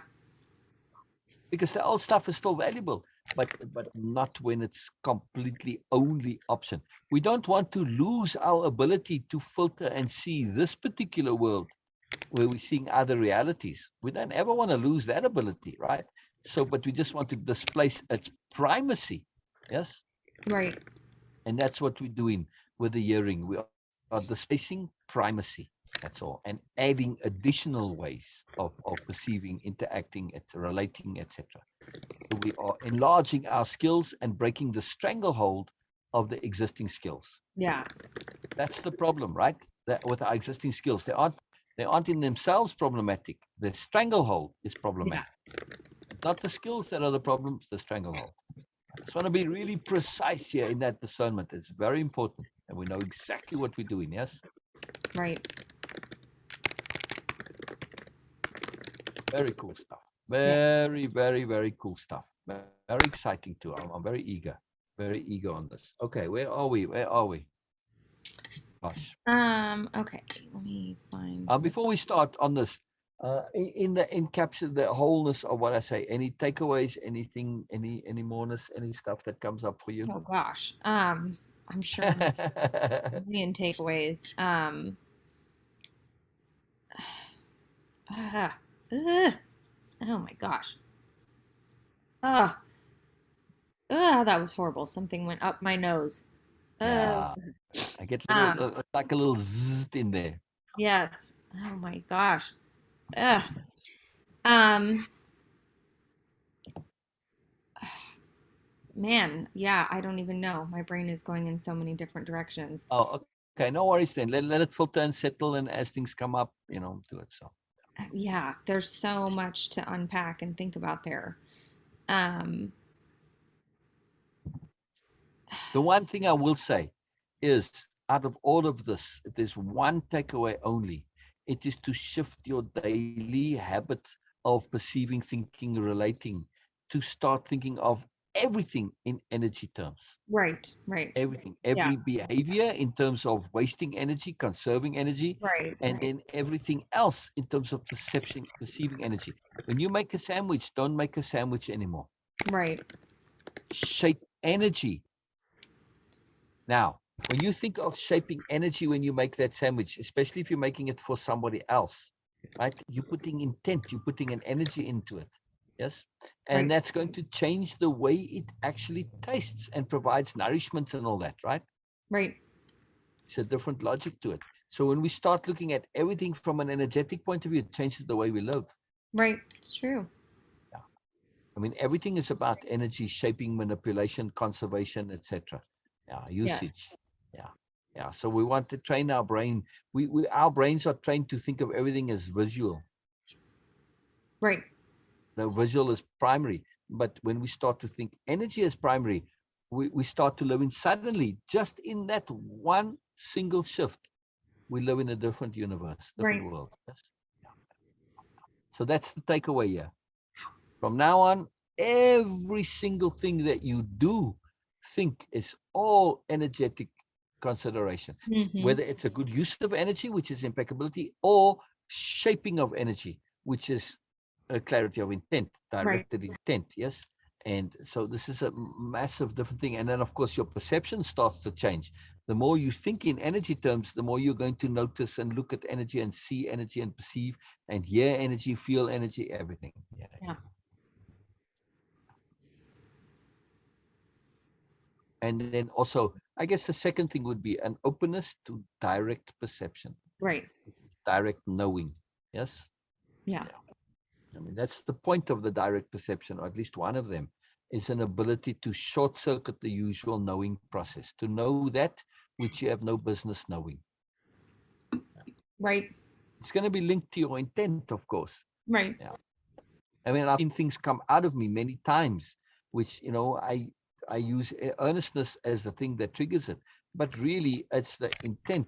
Earnestness is just focused intent for me. It's a particular intent, and that brings it into awareness. Now, sometimes it comes from inside mostly, but sometimes it comes from outside too, which is very cool. right, right. Yeah.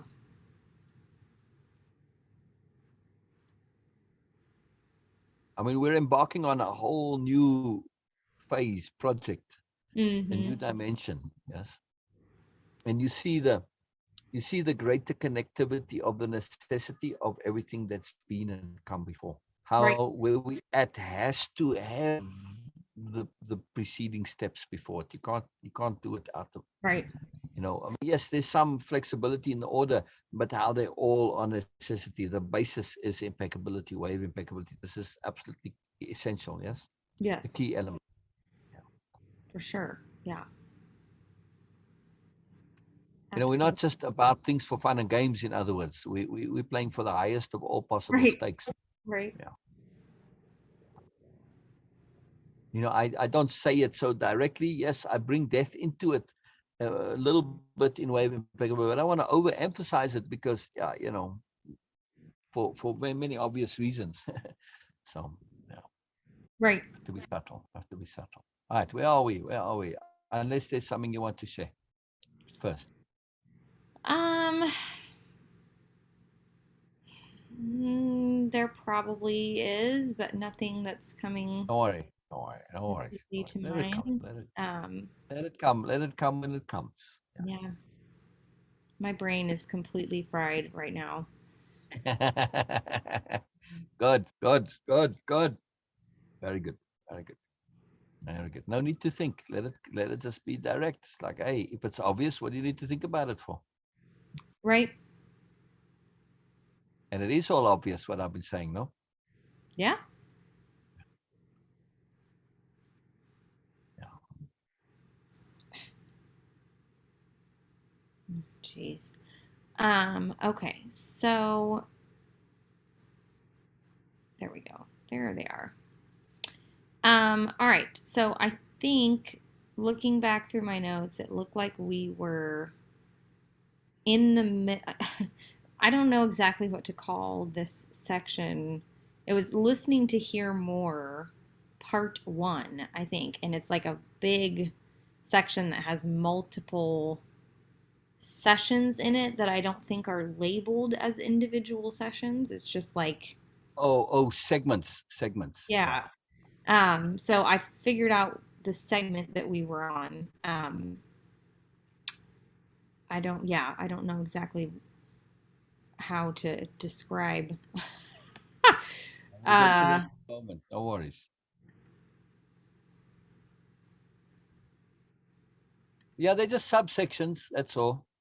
I'm sorry. I'm trying to solve a mystery here, which doesn't make any sense whatsoever. Look, I'll show you. It just happened to be I was scrolling through trying to find where we were before, stimulate my memory, and now there's this text box had lots of text in it and was overlapping the 0 and 1, but I can't figure out how the 0 and 1 get to be. right. They are they part of the background? I don't know. Yeah, I noticed that on one of the slides. No. That's so odd. Huh. Well, most interesting. Well, you think you're gonna get that? Oh, no, sorry. See, watch me get creative here.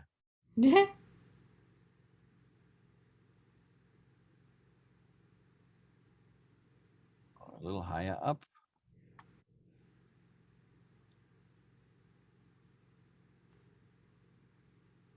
Oh, I better put this text in this text box here. Otherwise, if I copy, then I'm going to lose it. So now this text box, I need to give it a background color. Oh, now it went to but no, you see, it's that's fascinating. See, Mm-hmm. it's moving with this text box. Right? Oh, interesting. Yeah, somehow, unless it's in the copy paste somehow. But then why would it have stayed there? You Yeah, see, that's really odd. what I was going to do if it was somehow separate, I was just going to make an empty text box and copy the background color and give it that color to blend it, and then you see what I mean, and then Right. cover that. No, but I didn't need to. So somehow it was part of the box. Isn't that fascinating? Yes, it is. Look at that. Anyway, so all right. So if we look at this, we are right now we are in, I believe, actually in. No, I want to save them. So this is one of the exercises that I did. So it should have been Already have done. Okay. the. I just so that we can be clear in terms of the structure of the program. I'll show you now. Um, Hearing and helping. All right. So this was the introduction and enabling the client. We've done this already because this was just, and this is module 1. So now we are on listening to hear more, part 1. Right. So listening to hear more is part 2 now. I broke it up into two parts. Wow, why is it not here? Because it was very long. So I broke it up into part 1 and part 2, but I don't see part 2. Oh, yes, part 2. They don't arrange themselves in chronological order. Unfortunately, in the program where you access it, they are in order, but not here. But there's part 2. So they just in modules, and then in this one, I don't think the modules have individual sessions. They're just modules. But inside the module, um, what you were referring to is subsections, yes? Which I suppose, if I wanted to, I could break out into sessions, um, right? The sessions in um, between the tasks and exercises, Right. yes? Yeah, they're just subsections here. In later programs, I gave them headings, which made it easier to know it's a subsection. Right. So I may go back and do this. It's a big job, but all right. Okay, yeah. So the thing to remember, just where we are, just make a note of the page, the slide number. That would be the way to go. Okay. Yeah, in where you at. Um, just tell me when we get, or what's the question that you have that I can search for it. Well, the first slide I Right. had written down starts with from our side, capital H hearing is an antidote to our ego. Okay. Oh, gone.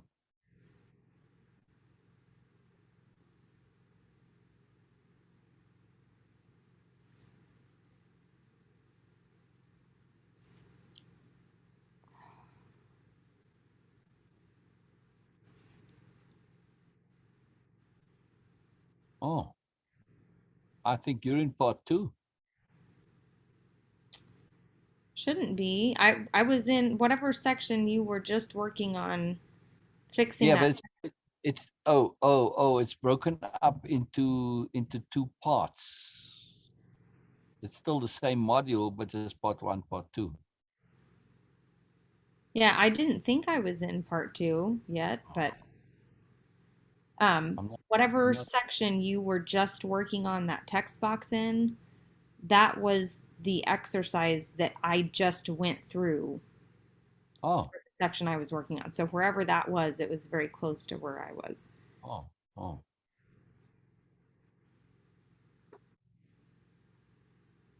oh.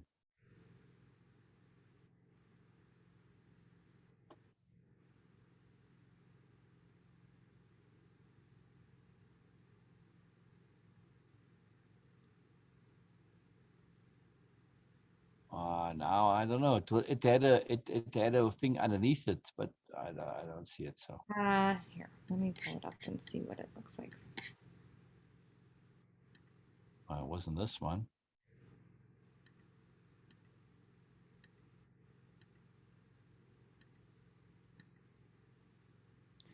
Okay. It is round. It has trees in the corner. It says it's number 21.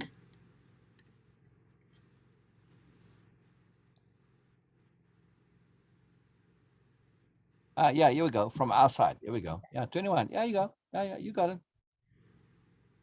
Okay. Okay. All right. So,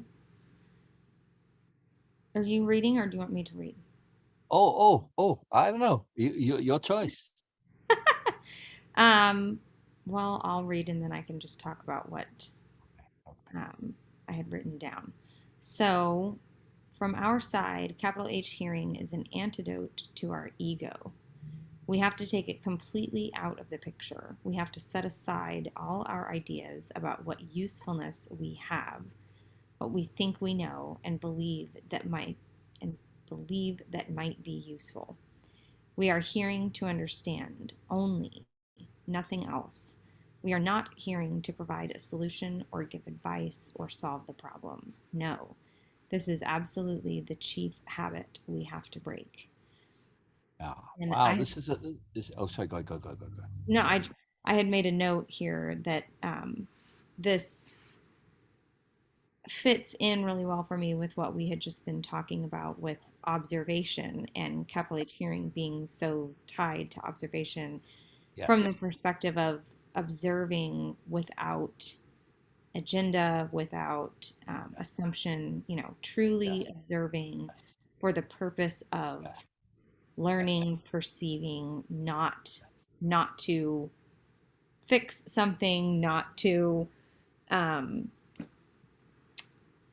add our own bubble to it, whatever. Yes. Uh, Yes.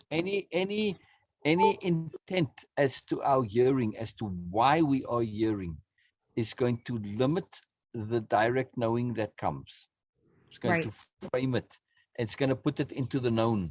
We want to have this. Yes, it may be in the known, but it may also be in the not known. Yes. right, right. Yeah.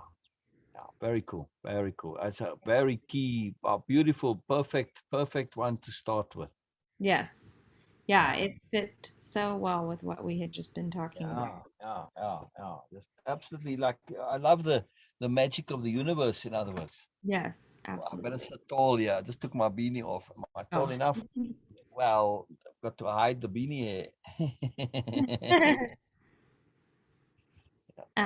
Okay. If we listen with the intent to provide a solution or to help or fix or give advice or all the other really bad habits most coaches, counselors, therapists, etc. have, all we end up doing is listening to our own responses within ourselves, and we will miss most of what the client or other person is trying to say. Yeah, Very, very seldom will they actually be able to say right away what the problem actually is. If they knew that, then they wouldn't need us. I know right. we talked about that, um, Yes, yes, quite a bit, but I think that's so true for me personally that when I catch myself worrying about what, especially if I'm in a maybe high pressure situation where I feel pressured to add my own thoughts or, add to the conversation in some way or whatever, I'm not paying attention to what someone is actually saying. I'm completely focused on what I need to say in response. And it makes a huge difference when you yes, set that aside and you just truly listen to what they're saying and sort of trust that if you need to add something to it, that will come. yes. And I want to differentiate between listen and hear. Yes, we do somewhat use them interchangeably, but there is a difference. When we listen, it's going out. The energy is going outward. When we hear, the energy is receptive. It's a Right. slight difference in the underlying intent between listen and hear. Hmm. Yes, if we think of it in energy terms. Right. Yeah. So I mean, they may end up with the same result, but they come at it from different approaches. So we do want that hearing, which is an openness, letting things come to us. Because when you listen, it's like you're going to fetch something, Right. Right. right? And we don't necessarily want that. And yes, if we're fetching openness, moreness, okay, but it's tricky. So that's why it's, I prefer the hearing. I'm just mentioning it because, yes, I do sometimes use them interchangeably, but they're actually not. In the context of energy, we can clearly feel the difference. Yes. Yeah. Yeah. The other thing I wanted to say, here where it says coaches, counselors, therapists. Look at this in a different context. Yes, the program has this focus of specifically being useful to that.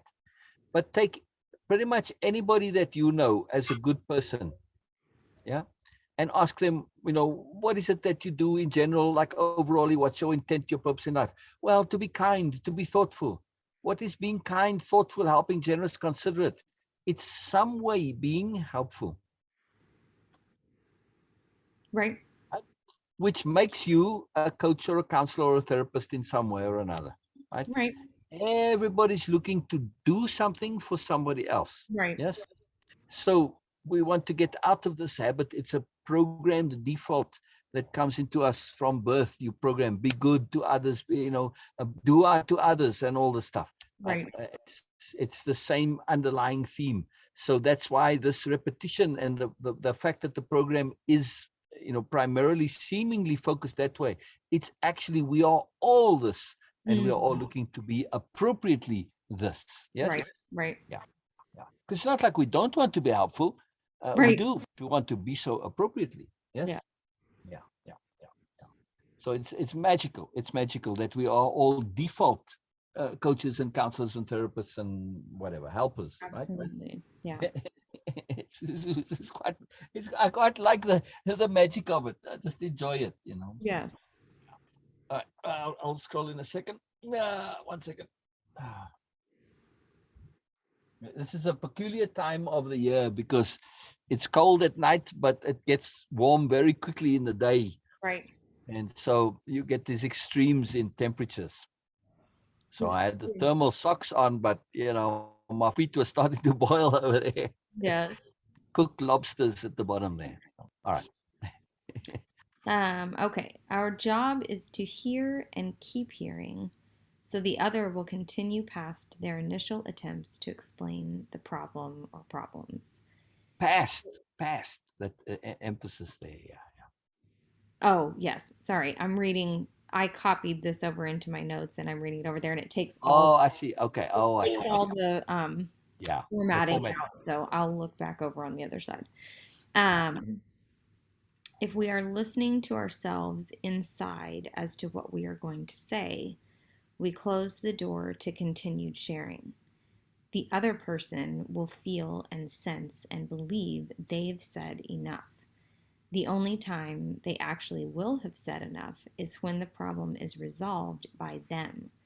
This seems counterintuitive and contrary, but it's the way things actually work if we pay attention. Yeah. I loved that I hadn't thought about it directly in that way, but the idea that we almost cue other people to think that they have come to a conclusion or that they've said enough in the way that we are hearing them or interacting with them.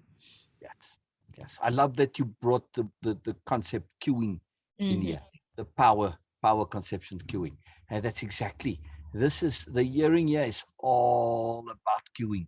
And when we start to hear ourselves, which is what we are doing, we are also training ourselves to hear the world, the universe, the monism, whatever you want to call it, your subconscious, your unconscious. I don't care what it is. We want to hear it all. And this cueing that, I've now heard what there is. Boy, I just limit my whole world right there. So we want to do the same thing to ourselves. Right. Yes?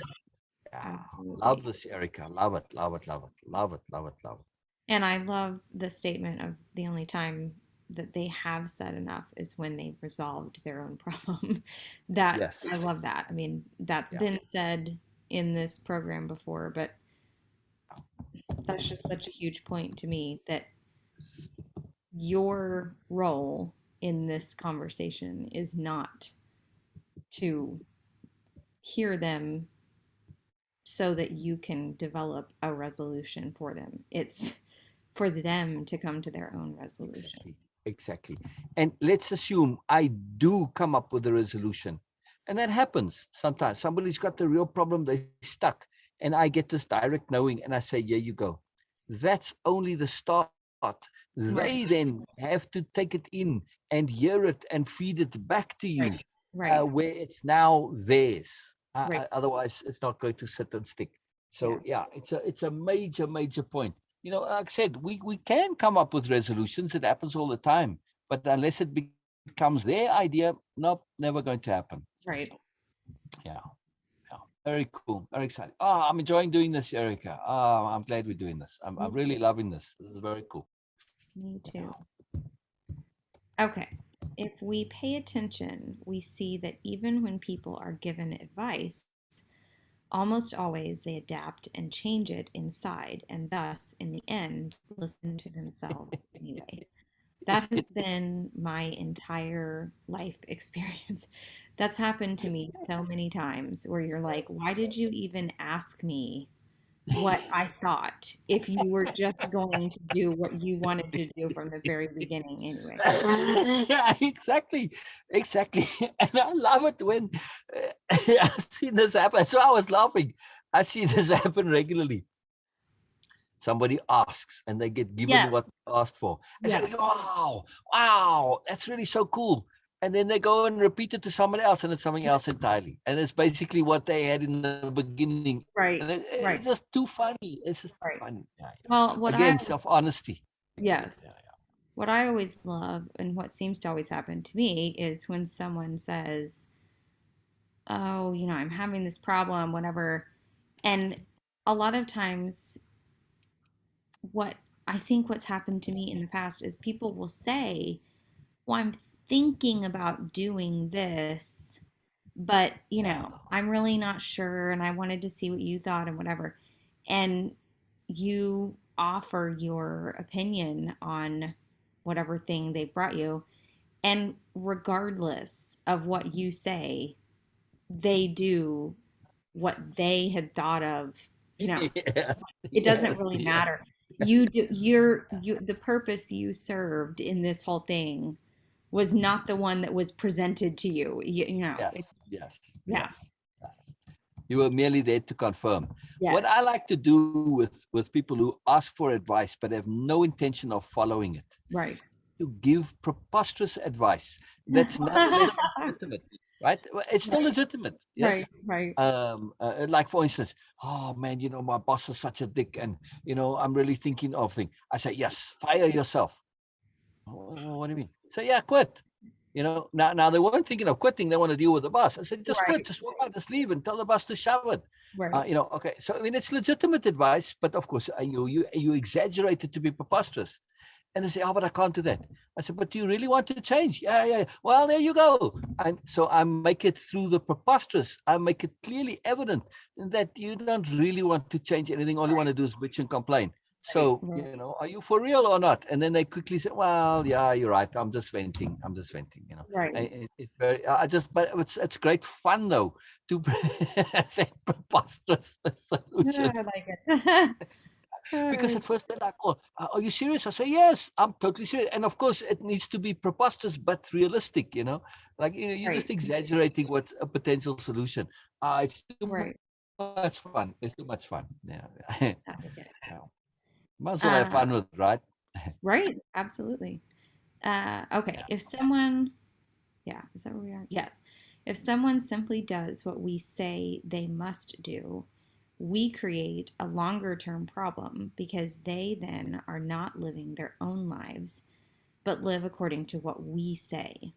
This is not in their best interests long term, as it creates a dependency mindset, as well as them not living their own lives. How is this good? Yeah. Yeah. Yeah. So, we want to have that ethics, yes? Yeah. Right, right. So this also in this now, we are many things why I love this program. It's not only the spiritual aspect of it, the self-improvement, self-development, self-awareness part of it, right? Self-discovery part, but also application of the finer points of discernment, nobility, ethics, impeccability. Its application, we're seeing it right there. We see the application. Right. Yeah, Yeah. Oh. Do you have absolutely. any comments in your notes before I go to the next one? Um, I don't think I had anything specific about this, but this for sure, um, I think I have seen firsthand um, the detriment of that kind of helping, thinking that you're helping someone by Yeah. sort of constantly providing them with a direction. And, I've had a front row seat to the effect of that. And it's unfortunately, um, it's not great for the person on the receiving end of it. No, And it's not. it's It's sad not. because it's not meant to be I mean, it's intended to be helpful. There's a positive intent behind it, but it definitely doesn't have the intended effect. Yeah, it's inappropriate application of goodness, in other words. Absolutely. Yeah. Okay. If someone doesn't figure out resolution for themselves, then we haven't really helped them, but only provided a band-aid temporary solution. Worse, even, is that if we just keep providing solutions, they never learn how to problem solve for themselves and never will develop independence of being. Yes. That's, again, I have seen firsthand the detriment of that and the lack of self-trust that creates. Exactly. Um, it's really unfortunate. Our aim is to really help. When you do this, when you assist the client or another to help themselves, they will be forever grateful and appreciate as it is the greatest thing we can ever do for another. Assisting them in figuring out how to choose for themselves, decide for themselves, and think for themselves is assisting them to freedom of being. Yes. Yes. I think And this is such What? a great example of something that when you really think it through and make sense of it, there's no other way that this can be. You Yes. you think that Exactly. helping is this and helping is that, and this is kind and this is helpful. But when you really think it through, the only way to really truly help someone else is to help them figure Yeah. something out for Yeah. themselves. Yeah. Exactly. Exactly. What I love here is the greater, grander sensibility. Hmm. What are we doing but emulating the universe? Right, right, We're doing it in the same exact way. The universe brings you things, it brings it into awareness, it hints, it suggests, it prompts, it stimulates, it cues, but it never gives it to you directly. right, You always have to do that. And right, if we apply the same technique, we become instruments. Now, sometimes it's very direct and it's like one step away from being obvious, right? right, The universe does this. But if we see ourselves as instruments of the universe, doing it in the same style and mechanism. And especially when we remove agenda and we right. simply are there, I'm being used by the universe, end of story. I'm Yeah, simply doing what's appropriate. And of course, yes, I'm being helpful as appropriately as possible within the context of my ethics. right, Yeah. right, So, it may even be that sometimes you can give somebody something directly, but never with the expectation that they take it. It may just be the appropriateness of the time where somebody's stuck and it's time sensitive and immediate. It's like, there you go, this right, breaks the logjam. But still, in the flavoring of how you'll do it, there will be this implied cueing. Hey, you need to make this your own, even though this is a Right. one time or whatever. So, yeah. Yeah.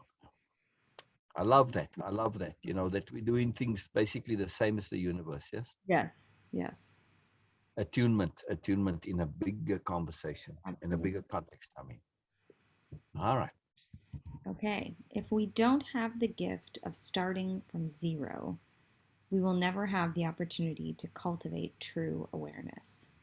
And no matter how lost we may seem to get along the way, that doesn't matter. We can never know for sure what we see in others is real. We can only learn from what we perceive, only make it good for us, no matter what it seems like. This is our task.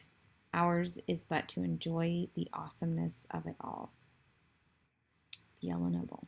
Thank you, Bella. And I love That's the nice. That's I love the nice. dandelion picture. Yes.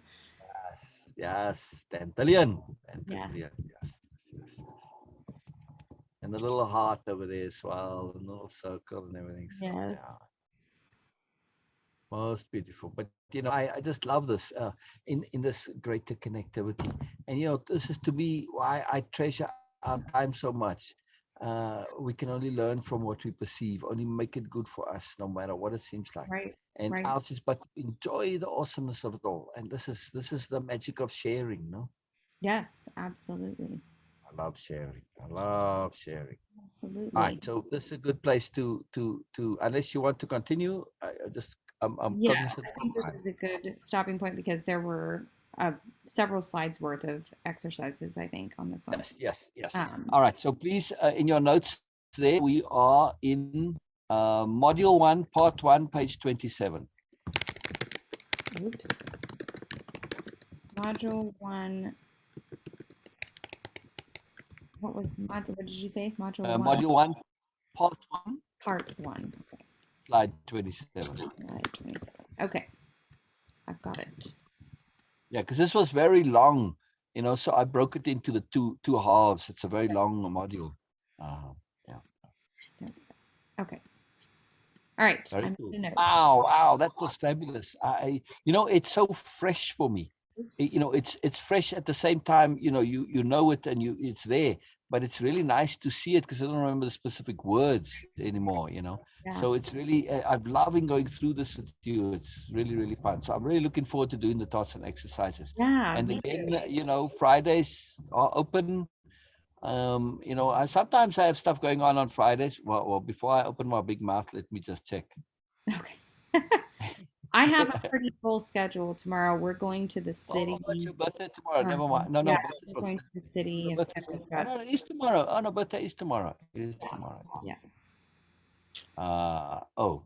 Uh, well, it doesn't matter then. Okay. I just wanted to say that um you're always welcome to come and do additional Wow. on Friday. Yeah, I that's what I'm. appreciate that so much. Yeah, I that mean, means I have you scheduled on there as Erica Jayne 10 to 12. okay. Yeah. Well, there you go. So and I don't easily override that. Right. I mean, if some critical thing happens, if I have to, yes, but I work around it. So it's Oh, there reserved for you. Again, that is very use as you will. Use I as you will. appreciate that so much. Yeah, certainly my pleasure. So yeah, I mean, tomorrow's going to be fun.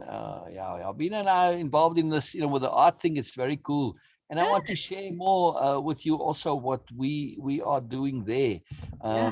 Not that at the moment, not something so much. It's more just an opportunity to interact and share. Right. That's Right. really for me right now. If I listen to the lecture and that, I didn't get anything art specifically out of it, and the inner schooling is a bit nebulous, but nonetheless, it's still interesting. Yeah, it's Yeah. nice. Yeah. Absolutely. I'll share takeaways with you for sure. For Yeah. sure. That would be I awesome. hate waste, which I did actually. The stuff comes, and I always do that anyway. Yes. Yeah. Just have to be more with other stuff. So yeah, yeah. Yeah. I like to keep that thread of connectivity, and likewise, if something comes up with us, I don't always share it elsewhere because it's sometimes the preparation is not there yet. Right. But certainly, I share whatever else has come up. I share it all with you. So Yes. very exciting. All right, brilliant, I appreciate. brilliant, and please tomorrow. You said it's a full day. Yes. I wish all your days are birthdays. Oh, I appreciate that. Always, I, always. I mean, you and I have talked a lot about the birthday thing, and I think that's something I've really tried to work on in my own thinking, I think, is to take celebratory, the appropriate celebratory aspect of birthdays and take that into the everyday Yes. and try to sort of separate that in my mind from an inappropriate, like ego kind of, Uh, look at me, I'm so important. To see it as just celebration of self, celebration of life, yeah. celebration of being here, to take that, the appropriateness of that, and just have that. I mean, in that sense, it is your birthday every day. So, Yes. It is. all that. Especially when we consider that in the wholeness, every other person is merely a variation of me. Yes, Absolutely. I'm still Yeah. a me though. So we have this commonality. So yes, every day is my birthday. Absolutely. Right. Yes.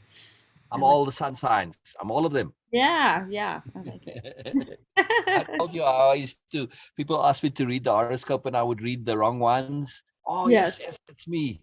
And then you say, oh, sorry, I read the wrong one.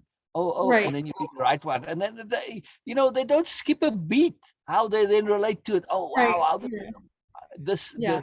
that self-deception just blew my mind. How they would go from one moment to, and they don't say, but oh wow, really now the world Yeah. doesn't change. It should Right. Right. change, Right. but it doesn't. Oh You goodness. gotta be a bit naughty, I think, in the world. No, I think it's Uh, important. I yeah, really do. I really do, because otherwise, the stuff is just gonna boggle your mind, and I think you will get a bit nuts in a it's very true. good way. Yeah. Very important. Very Very important. true. All right. So be naughty. Be naughty. Be naughty. Okay. All right. I love You it. are. You very naughty. I love it. I can be for sure. You can be. Yes. Oh dear. I love it. I love it. I see that laugh. That laugh is very revealing. You see, I could hear it in the laugh. I knew it in the laugh. Secrets coming out. Yeah. Brilliant. Oh gosh, that's Fantastic. funny. All right. See you when we see you, Erica. See you when Okay, we see thank you. you so much, Sil. I appreciate it. Always. Always. Magic. Magic. All right. Bye. Bye.